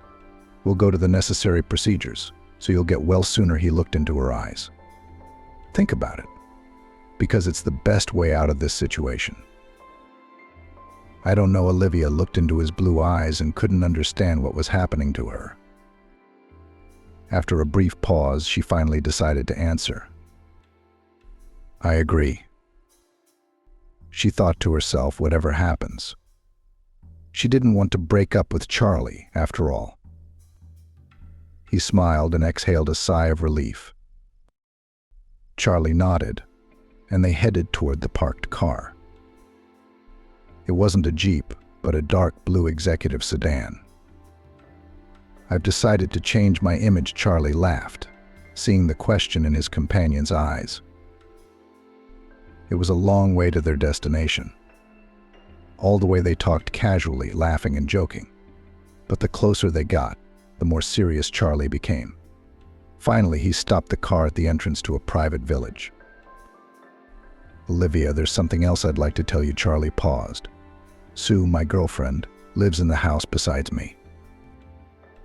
That information hit Olivia like a cold shower. A lump formed in her throat and tears welled up in her eyes. I understand, Olivia said in a shaky voice. Don't worry, Sue doesn't know anything about work, so no one will interfere with your work. Olivia nodded silently and turned away from the window. Of course, she suspected that a man like Charlie was hardly alone, but deep down she hoped he was. They drove the rest of the way in silence. Charlie parked in front of a large mansion. He took the girl's things and gestured for her to follow him. The inside of the house was even larger than the outside, but to Olivia's surprise, the dwelling was quite cozy. She'd always thought such huge houses were like museums, devoid of coziness. But she seemed to be wrong here. They were greeted by a staff of 3, a female cook, a maid, and an elderly male manager. Your nurse will arrive closer to evening and bring everything you need for your treatment. Make yourself comfortable for now. Charlie smiled and walked out. Olivia sat down on the edge of the huge bed and sighed heavily. The room was decorated in light beige colors and tasteful furnishings. It had a shower, a toilet, and access to the balcony. Olivia also found a door leading to a small office that had everything she needed for work. The girl looked at her belongings, of which there were very few. Putting on her home kit, Olivia decided that she needed to pick up her things from Ryan tomorrow. But how to do that, she didn't understand yet. Toward evening, a nurse actually came to see her, treated her hands, and gave her the necessary medication. It was obvious that the woman was a professional. She was also very pleasant to talk to, which Olivia was now sorely lacking. When she heard a knock on the door, Olivia flinched. It was the manager, whose name was Vic. The man invited her to come down to the dining room for dinner. Olivia put on her house slippers and followed him. She was really hungry, so she didn't linger at the set table. Charlie was waiting for her. He smiled welcomingly, indicating the seat across from him. "Can you forgive me?" he asked. "For what?" Olivia didn't understand. "For almost starving you," Charlie laughed. "It's good for a girl to go on a diet," Olivia said. "You don't need to do that." Charlie winked merrily, glancing at Olivia's figure. "I see you're having fun," they heard a woman's voice say. A girl was coming down the stairs, walking toward the dinner table. The cheerful mood quickly faded away. The girl came up to Charlie and kissed him. "Hello, darling. I didn't realize we had company. Why don't you explain?" she asked defiantly. "Yes, this is Olivia, my personal assistant. She'll be living in this house for the time being because of circumstances. And this is Sue," he said to the guest. But Olivia seemed frozen in place. She looked at Sue and couldn't believe her eyes. She had bright red hair and looked just like the girl she'd caught Ryan with. "Are you going to drag all the female employees into our house now? Or is this one special?" Sue asked cheekily. "My house, you mean?" Charlie replied calmly. "Olivia saved my life, so I owe her a favor. Would that be a good explanation?" "I'm sorry, I think I'll go to my room." I don't feel well. Olivia was heading for her room when she heard Sue's words. "God, Charlie, are you crazy? Look at her. What help her? Is that better in funny pajamas?" Sue laughed nastily. Olivia didn't hear the rest of the conversation. Her heart was racing. Maybe she was wrong about Sue. Maybe there were lots of girls with hair like that, and her imagination was running wild. A little later, Olivia had dinner brought to her room. It was late afternoon. She soon realized that she would like some tea. It was a habit she had had for a long time. She liked to drink tea before going to bed. They always did that with her grandmother, making delicious tea and having conversations. The only difference was that now Olivia was in someone else's house. Opening the door, the girl went in search of the kitchen. There was a dim light on in the house. That meant that everyone had probably gone to their rooms. Finding the kitchen, Olivia made herself some tea. There was a huge fireplace in the living room. The view from the window was breathtaking. Without turning on the light, she went to the window. The huge windowsill was just right. Olivia made herself comfortable on it and began to enjoy her tea. She thought of her grandmother at times like this, of the first time she'd met Ryan and how she disliked him. "He's not your man. Ryan's rotten inside, you know. Crying here with him," Grandma said. But Olivia, head over heels in love, didn't want to hear it. Ryan seemed like a prince from a fairy tale, her first love. After graduation, Olivia moved into his apartment. After renting out his one bedroom, Ryan got her a job in his newsroom, making her practically his right-hand man. As Olivia later realized, it was only that he shoved almost all of his supervisory duties onto her, taking advantage of her dependability and work ethic. And so it was. Olivia adored her job, doing Ryan's errands by day, and could spend nights writing articles and editing, fully immersed in her favorite business. To her, an inexperienced girl, such a family life seemed perfect. Immersed in her thoughts, Olivia didn't immediately notice the footsteps. "I'm not interrupting," she heard Charlie's voice close by. He was standing there with a cup of flavored drink in his hands. He was wearing a housecoat, his wet, mussed hair suggesting that he'd recently showered. She'd never seen him like this before. The man sat down next to her. "I can't sleep either," he said. "I like to sit in silence with a cup of tea before I go to bed, to think, to dream." "Me too," Olivia sighed. "I also like to look at the night sky, at the stars. Evenings like that inspire me to do something new." Charlie smiled. "You're an amazing girl, Olivia. I've never met anyone like you before. Tell me, how did you know I was in danger?" Olivia had been expecting to hear that question for a long time. "I don't know how I did it. My grandmother had the gift of foresight, or something like that. I guess I got it from her. But it was very rare, just a few times. She always said my visions were life-changing. That's it. There's no other explanation." "Thank you," Charlie whispered, staring intently at Olivia. The silence lengthened. "I think it's time to go to bed," Olivia smiled. "Are you trying to lighten the mood?" Charlie grinned. "Yeah, sure. Get some rest. Did you have a hard day?" Charlie said goodnight, but stayed in the living room. Charlie sat in a comfortable leather armchair in his office, drinking flavored coffee. Opposite him sat Stephen. "I don't understand why you brought her home." "Naturally, Sue is against it. It's normal," Stephen lectured. "Is it normal to help people, especially when you're in their debt?" Charlie replied thoughtfully, savoring his coffee. "How long have you been a philanthropist?" "I've never seen you do that before." "Wait a minute, maybe you liked that girl." Stephen laughed. "She's not a girl, but a very decent girl. Let's finish our conversation. I'm very busy, Charlie gestured toward the door. When he was finally alone in the office, he thought. On the desk in the most prominent place was a photo frame of him and Sue together. They had been together for several years, but had never really become close, it seemed to Charlie. Yes, certainly Sue was a bright and showy girl, but... The cell phone lying nearby beeped. It was a message from Sue, reminding him of tonight's trip to the theater. In the hustle and bustle of the last few days, he had completely forgotten about it.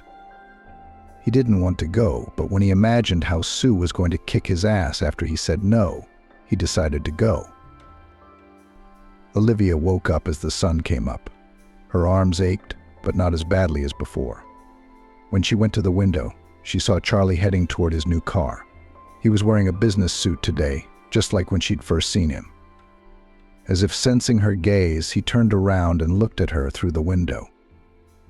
Olivia smiled embarrassedly and waved at him. The man waved back and got into the car. Today, Olivia decided to familiarize herself with the front of the upcoming work. But first it was worth a shower and breakfast.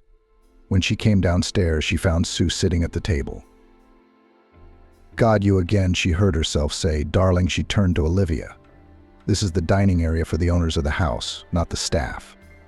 Charlie's got you on loan to help with his work. So please eat breakfast with the staff and don't spoil people's appetites." Sue looked at the girl in silence. She had little doubt now that she was the one she had seen in Ryan's apartment. "What? Did I not make myself clear?" Sue shouted. "Sorry, I really should go," Olivia replied quietly, going into the kitchen. The cook made coffee and gave her some sandwiches. The girl took it all to her room, figuring she'd eat breakfast there. The residue of seeing Charlie's fiancé was not pleasant. But by immersing herself in her work, Olivia was able to distract herself from her thoughts. A knock on the door interrupted her. A maid brought in a huge bag and set it by the bed. "There you go," she said cheerfully and quickly disappeared out the door. The bags contained Olivia's things, but how? How had they gotten in here? After all, they were all at Ryan's house. Mentally, she had already said goodbye to them, deciding to buy her own things gradually. As she was going through her things, happy as a child, the phone rang. "Hi," she heard a familiar voice. "I hope all the things are there." "Hi. How did you do that?" "Nothing. I just called your former boss and offered to get all your stuff ready. Otherwise, he promised to fire me," Charlie said cheerfully. "Thank you." Olivia pictured Ryan's face at that moment and smiled too. Charlie wished her a good day and passed out. The girl put all the things on the shelves and continued working. She took her eyes off the monitor screen only when it started to get dark outside, and voices were heard downstairs. When she looked out the window, she saw Charlie walking out with his fiancée. Sue was dressed in a beautiful evening gown and her head was adorned with an elaborate hairdo. From the outside, the couple seemed just perfect. Two beautiful, successful young people. Olivia couldn't take her eyes off them. Charlie carefully placed his companion in the car without looking out the window, where a pair of attentive eyes were staring back at him. Her stomach reminded her that she didn't mind getting a refresher, since lunch had been skipped. So Olivia went down to the kitchen. Maid Jenny and cook Ciara, whom everyone in the house called Aunt Ciara, were already eating dinner. When they saw Olivia, they invited her to the table. "The master wanted me to tell you to be ready to go to the doctor's tomorrow morning," Jenny said. Olivia nodded. "An aromatic piece of chicken. Aunt Ciara, you're the queen of the kitchen. You've got to make something so delicious," she complimented the cook. "Oh, Olivia, thank you, my dear, for your praise. But not everyone is so happy," the woman grinned bitterly. "The owner's fiancé has been nagging me," Jenny explained. "The soup's not right, the food's too plain, too unadorned, or something else. And she's been giving me a hard time about breakfast. I don't know what to make." When the owner lived alone, he was always happy with everything, Aunt Ciara concluded. And when that witch came into the house, no one is happy. Jenny sighed heavily. Listen, Olivia the cook said to her, I've got this recipe for a delicious cold cake. The girls at work kept asking me to make it. I think it would be perfect for breakfast. I can share the recipe, she smiled. It would be my pleasure, Aunt Sierra. Olivia cheered. After a little more chatting in the kitchen, Olivia went back to her room. Charlie and Sue came home at midnight. Olivia couldn't sleep, she was absorbed in her work, so she heard the sound of a car pull up. That Sue was cheating on Charlie was understandable. Except Olivia decided not to tell anyone about it. It was someone else's relationship, and she wasn't usually in the habit of prying, though she had a keen sense of justice. She'd been tempted to do it, but she'd stopped herself in time. Getting up early, Olivia got ready for her scheduled doctor's appointment. After applying discreet makeup and styling her long hair, she wore classic pants and a blouse, not forgetting her heels. There wasn't much time left, so she hurried to the kitchen so she could eat breakfast and help Aunt Chiara as she had promised the day before. Olivia did her job quickly, and it wasn't long before there was a full bowl of flavorful pancakes with her signature fruit sauce on the table. Now that everything was ready, she savored the flavored coffee, glancing at her watch, afraid to keep the driver waiting for her. Charlie showered, dressed, and went down to the living room, where Sue was waiting for him at the table. His head ached terribly. Last night had not brought the desired pleasure. Lately, going out with Sue had been stressing him out. They rarely ate breakfast together, so he was surprised. Surprised? What made you get up so early? Charlie asked. I figured we didn't spend much time together, and eating together would bring us closer together. Besides, we're going to have to do it all the time after we get married, Sue said. The word "have to" hurt her ears. Charlie sighed heavily. That's beer, coffee, and chewing horse. Where's Olivia? Why isn't she at breakfast? As far as I know, she should be up by now at this hour, Charlie asked. Don't you think servants shouldn't be at the table with us?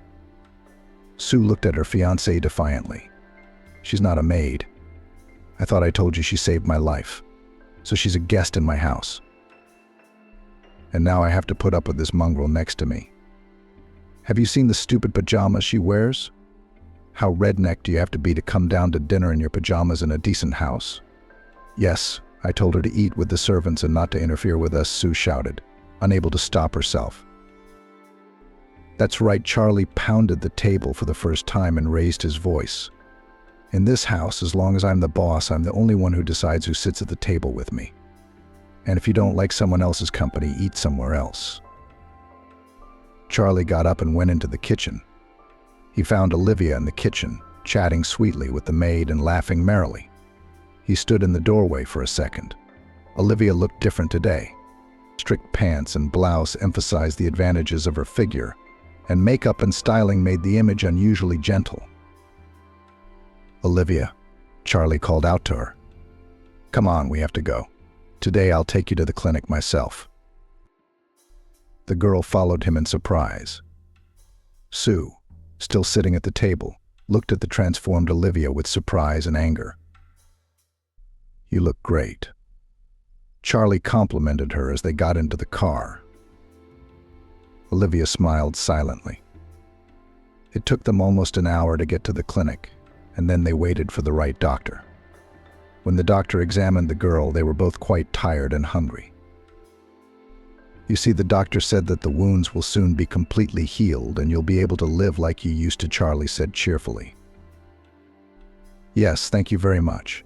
If it hadn't been for you, I don't know what would have happened to me, Olivia sighed. Let's not talk about it. I'm just repaying your kindness for your kindness. Now let's go out to lunch, or we could starve to death, Charlie joked. They settled down at a cafe nearby. Charlie ordered a full multi-course meal, while Olivia had a light salad and juice. So that's why you're so tiny. Charlie laughed, comparing their portions. Lunch turned to conversation and discussion of work-related matters. Both of them acted relaxed and easygoing. What a strange thing to say. We haven't known each other very long, but I feel like I've known you all my life, Charlie said suddenly, putting his hand over her arm and looking into her eyes. It's as if fate had sent you to me to give me something light in my life. Why do you say that? You're a successful businessman. You have everything? Olivia wondered, her voice trembling, her heart beating so loudly that it sounded like everyone in the cafe needed to hear it. Charlie sighed heavily. Let's go.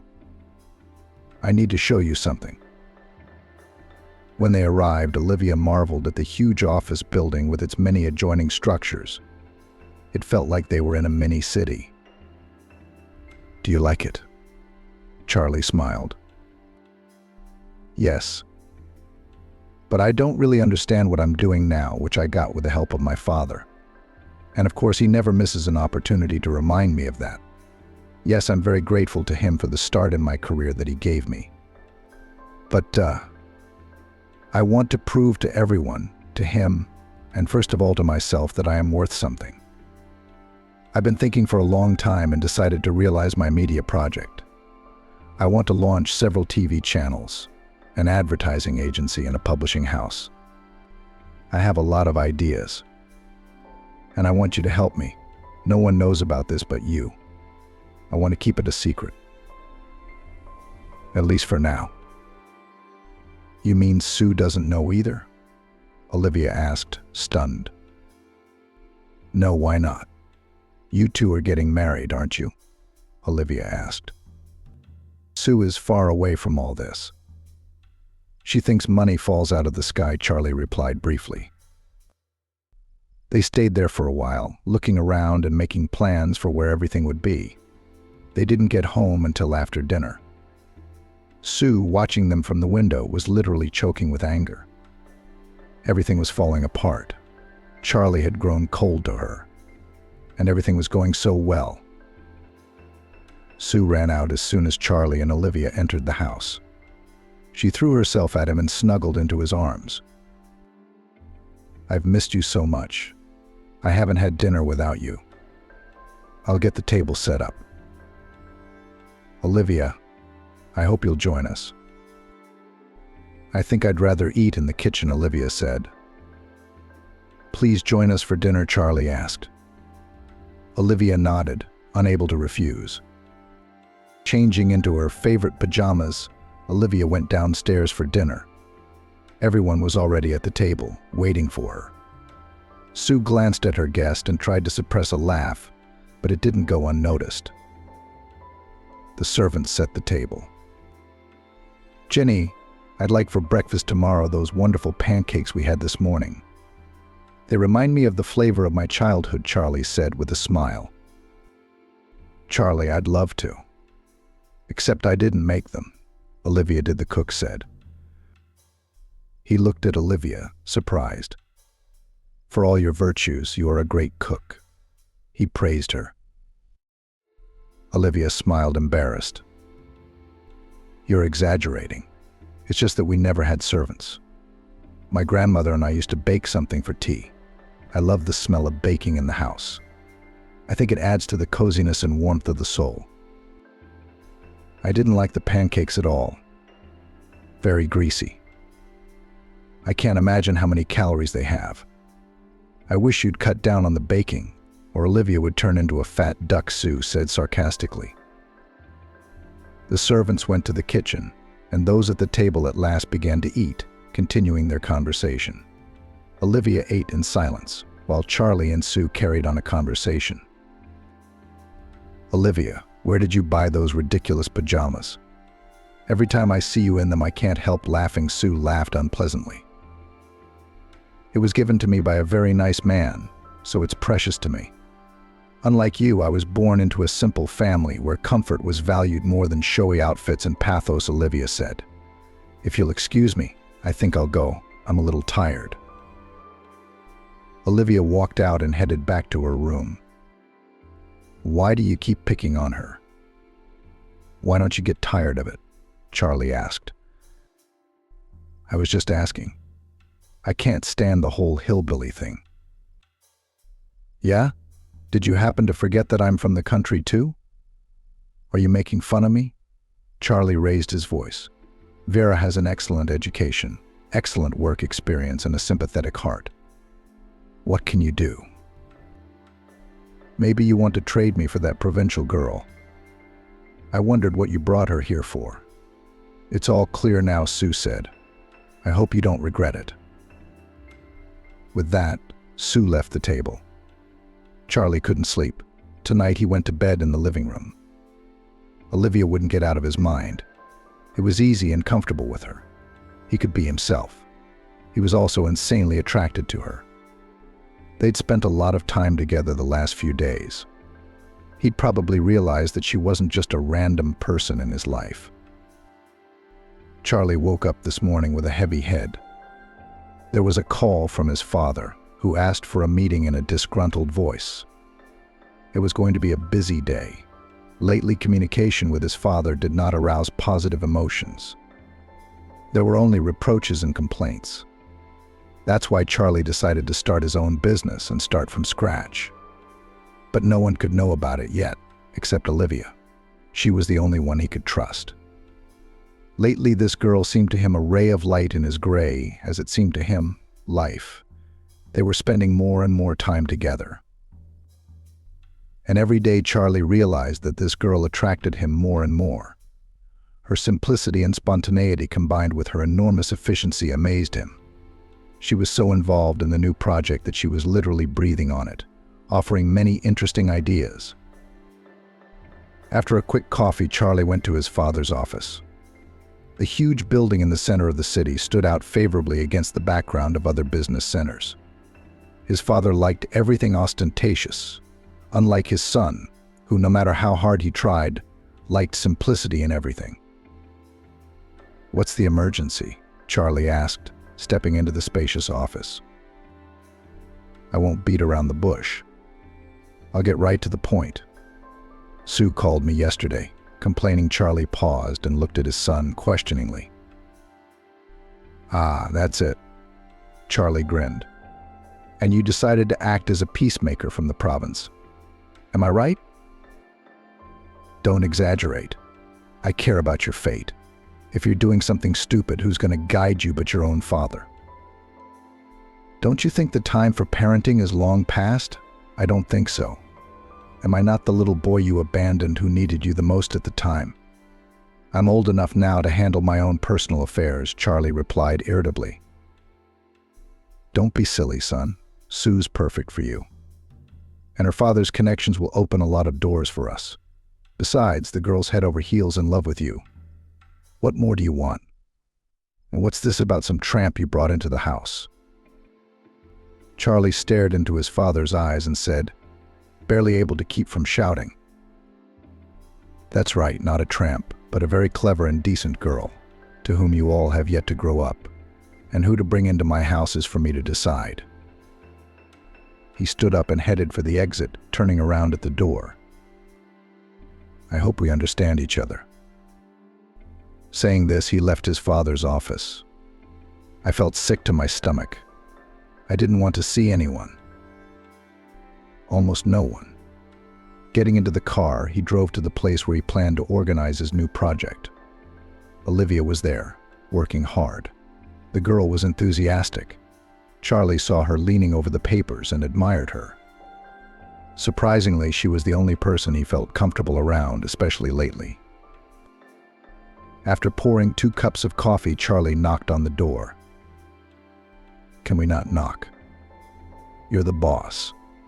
Olivia smiled. "You were so enthusiastic. I didn't mean to scare you. Besides, you were so quick to get to work that now I think you're in charge." "Not me," Charlie laughed.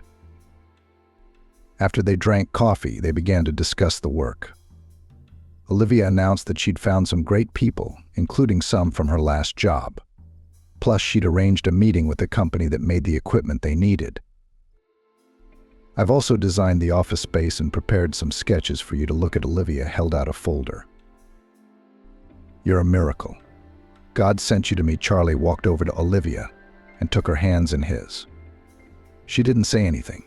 He didn't take his eyes off her lips. The urge to kiss was so strong that he barely held back, afraid of the reaction. Suddenly, the phone in his pocket rang loudly. Charlie picked it up, stepping back to the window. Olivia realized from the pale face and the worry in his voice that something was wrong. Mom's in trouble. The hospital called, and we need to go right away, Charlie said. Of course, if you need help. Olivia couldn't finish her sentence. I'd like you to be there for me, please. Charlie took her hand. She nodded and followed him, grabbing her outerwear. It took them quite a long time to reach their destination. Even though winter was coming to an end, the weather was truly wintry. Heavy snowfall was literally covering the road, paralyzing traffic in some areas. Charlie's phone rang several times, but he repeatedly rejected the call.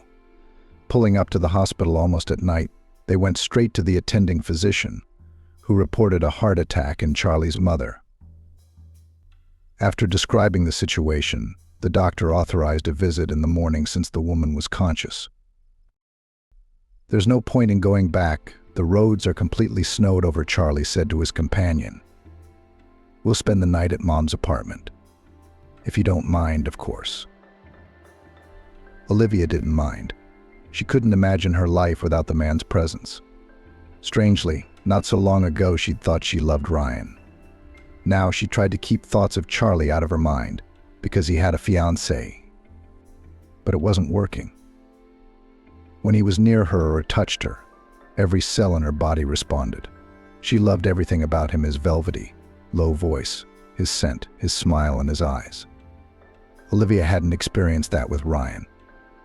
She liked him, of course, but she'd never felt such an incredible attraction, not even at the beginning of their relationship. And what was there to compare it to for the naive girl she'd been when she'd met Ryan? She'd never had a serious relationship before him. There was a convenience store in the building where Charlie's mother's apartment was, and they stopped in to get some food. The small apartment was unusually cozy and clean. Olivia noticed it at once. Charlie immediately changed into his homemade clothes, which suited him perfectly. A simple t-shirt and shorts looked good on his figure. Olivia admired him twice, trying not to give herself away, though her heart was ready to jump out of her chest every minute. The apartment was full of pictures of Charlie at different times in his life. As Olivia settled into the apartment, he began to prepare a simple dinner. "Charlie, would you mind if I took a shower?" Olivia asked hesitantly. "Sure, the bathroom's over there," Charlie said. "But I don't have a change of clothes." "I don't think anything from Mom's closet would fit me," Olivia said, even more embarrassed. "Maybe my t-shirt will come in handy." "You're so petite, it would be like a dress," he smiled. While Olivia was in the shower, she got even more excited when she imagined that they would have to spend the night in the same apartment. "What am I thinking? I'm already living in his house, even though it's full of people, and here we're all alone," she thought to herself. When Olivia finally appeared in the kitchen doorway, wearing Charlie's t-shirt and a towel on her head, dinner was ready. Charlie froze when he saw Olivia, who had just come out of the shower. "You look good in my clothes," he said at last, not taking his eyes off her. "It smells really good," she said, trying to lighten the mood. "I'm not sure it's edible, but we have no choice," Charlie smiled. Surprisingly, it was delicious. During dinner, the tension eased a little. Charlie talked about the years he'd spent living in that apartment with his mother. For some reason, he wanted to talk about his difficult relationship with his father and his childhood resentments. Olivia listened attentively, not interrupting. Charlie was showing her a different side of himself now. After dinner, Charlie showed her the photo albums, telling her the stories behind each picture. "You were lucky to have had a wonderful childhood and a wonderful mother," Olivia said, thinking. "Take care of her. Family and loved ones are the most precious things a person has." I would give a lot to have my loved ones near me, but unfortunately it's impossible. A tear rolled down her cheek. Charlie touched Olivia's cheek and wiped the tear away. How defenseless was she at that moment? He wanted to hold her close to him and keep her safe. Instead, Charlie leaned down and kissed her. The kiss was filled with a tenderness and passion that both of them struggled to handle. Olivia responded to the kiss. The whole world seemed to freeze at that moment. Charlie picked the girl up in his arms and carried her to his room, never stopping kissing her. Laying her gently on the bed, he asked, "Are you sure you want to do this? One word from you and I'll stop." His husky voice was driving her crazy. She gently ran her arms around his neck, and without answering anything, she kissed him. This night was theirs alone, and no one else's. And the closeness was more than just physical. It was as if soul mates were joined at the hip. Charlie woke up in the morning and looked at Olivia sleeping on his shoulder. She was even more beautiful in her sleep. He hadn't slept much tonight, and he'd been thinking a lot. He had made the decision to break up with Sue. After tonight, it was foolish to continue this already meaningless relationship. He now realized that he had lost his head and could no longer live without Olivia. The phones on the table began to vibrate, trying not to wake Olivia. Charlie walked out into the kitchen, closing the door behind him. But immediately after he left, she opened her eyes. Her mind replayed the events of the night before, and she wanted to scream with happiness. Putting on a t-shirt, she wanted to go out, but the scraps of conversation held her at the door. "Sue, stop it. Mommy's in the hospital.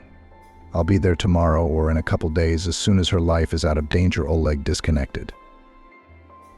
And Olivia realized with horror that she was just a casual hookup for a man who would soon be married. The morning was a busy one. For breakfast, the young people went to the hospital. Charlie visited the attending physician first, and then they went into the room to see Charlie's mother. The woman was weak, but very happy with her son. And when Olivia decided to leave them alone, the woman said, "You're glowing, son. I'm so glad you finally found love." Charlie held her hand and smiled. They stayed together for 2 more days until the doctor told them that there was no longer any danger to their mother's life. Early in the morning, they arrived home. "I'll talk to Sue tonight and explain that we have to break up," Charlie said as they entered the house. But his fiancée was already waiting for him in the living room. She threw herself into his arms, telling him how much she missed him. Throwing a dismissive glance in Olivia's direction, she kissed a confused Charlie on the lips. Olivia hurried to her room, but soon heard a knock. It was Sue. "You want to take my fiancé away from me?" "No, it's not going to work. You know why? I'm having a baby, our baby, okay? And everything was fine before you came into this house. I think you realize that you're an extra, and you'll make the right conclusions." With these words, Sue left the room, leaving Olivia dumbfounded by the news. 2 hours later, her things were packed and Olivia was waiting for a cab. Suddenly, someone touched her shoulder. Olivia heard a voice unfamiliar to her pain. "Don't say anything, I need to leave." Sue's right, I'm redundant. And it's best for everyone. A child is sacred. I'll never get over it. Olivia's voice trembled. "I'm sorry about what happened. I didn't know, did I? But I want to be with you." Charlie looked into her eyes hopefully. "Sorry, I have to go. The cab's waiting. Don't worry, I'm not refusing to be involved in your company. But it's better if we don't see each other. It'll be easier on both of us." Olivia turned away and headed for the cab. Charlie stood there staring at the car that was taking his happiness away. Yes, he could leave Sue help her and the baby financially. But he realized that Olivia would not support such a decision and would not accept it. Olivia occupied her apartment, which the tenants had vacated the day before. From morning until late evening she spent at work, gradually setting up processes and solving many issues. She worked hard to keep her free time as short as possible.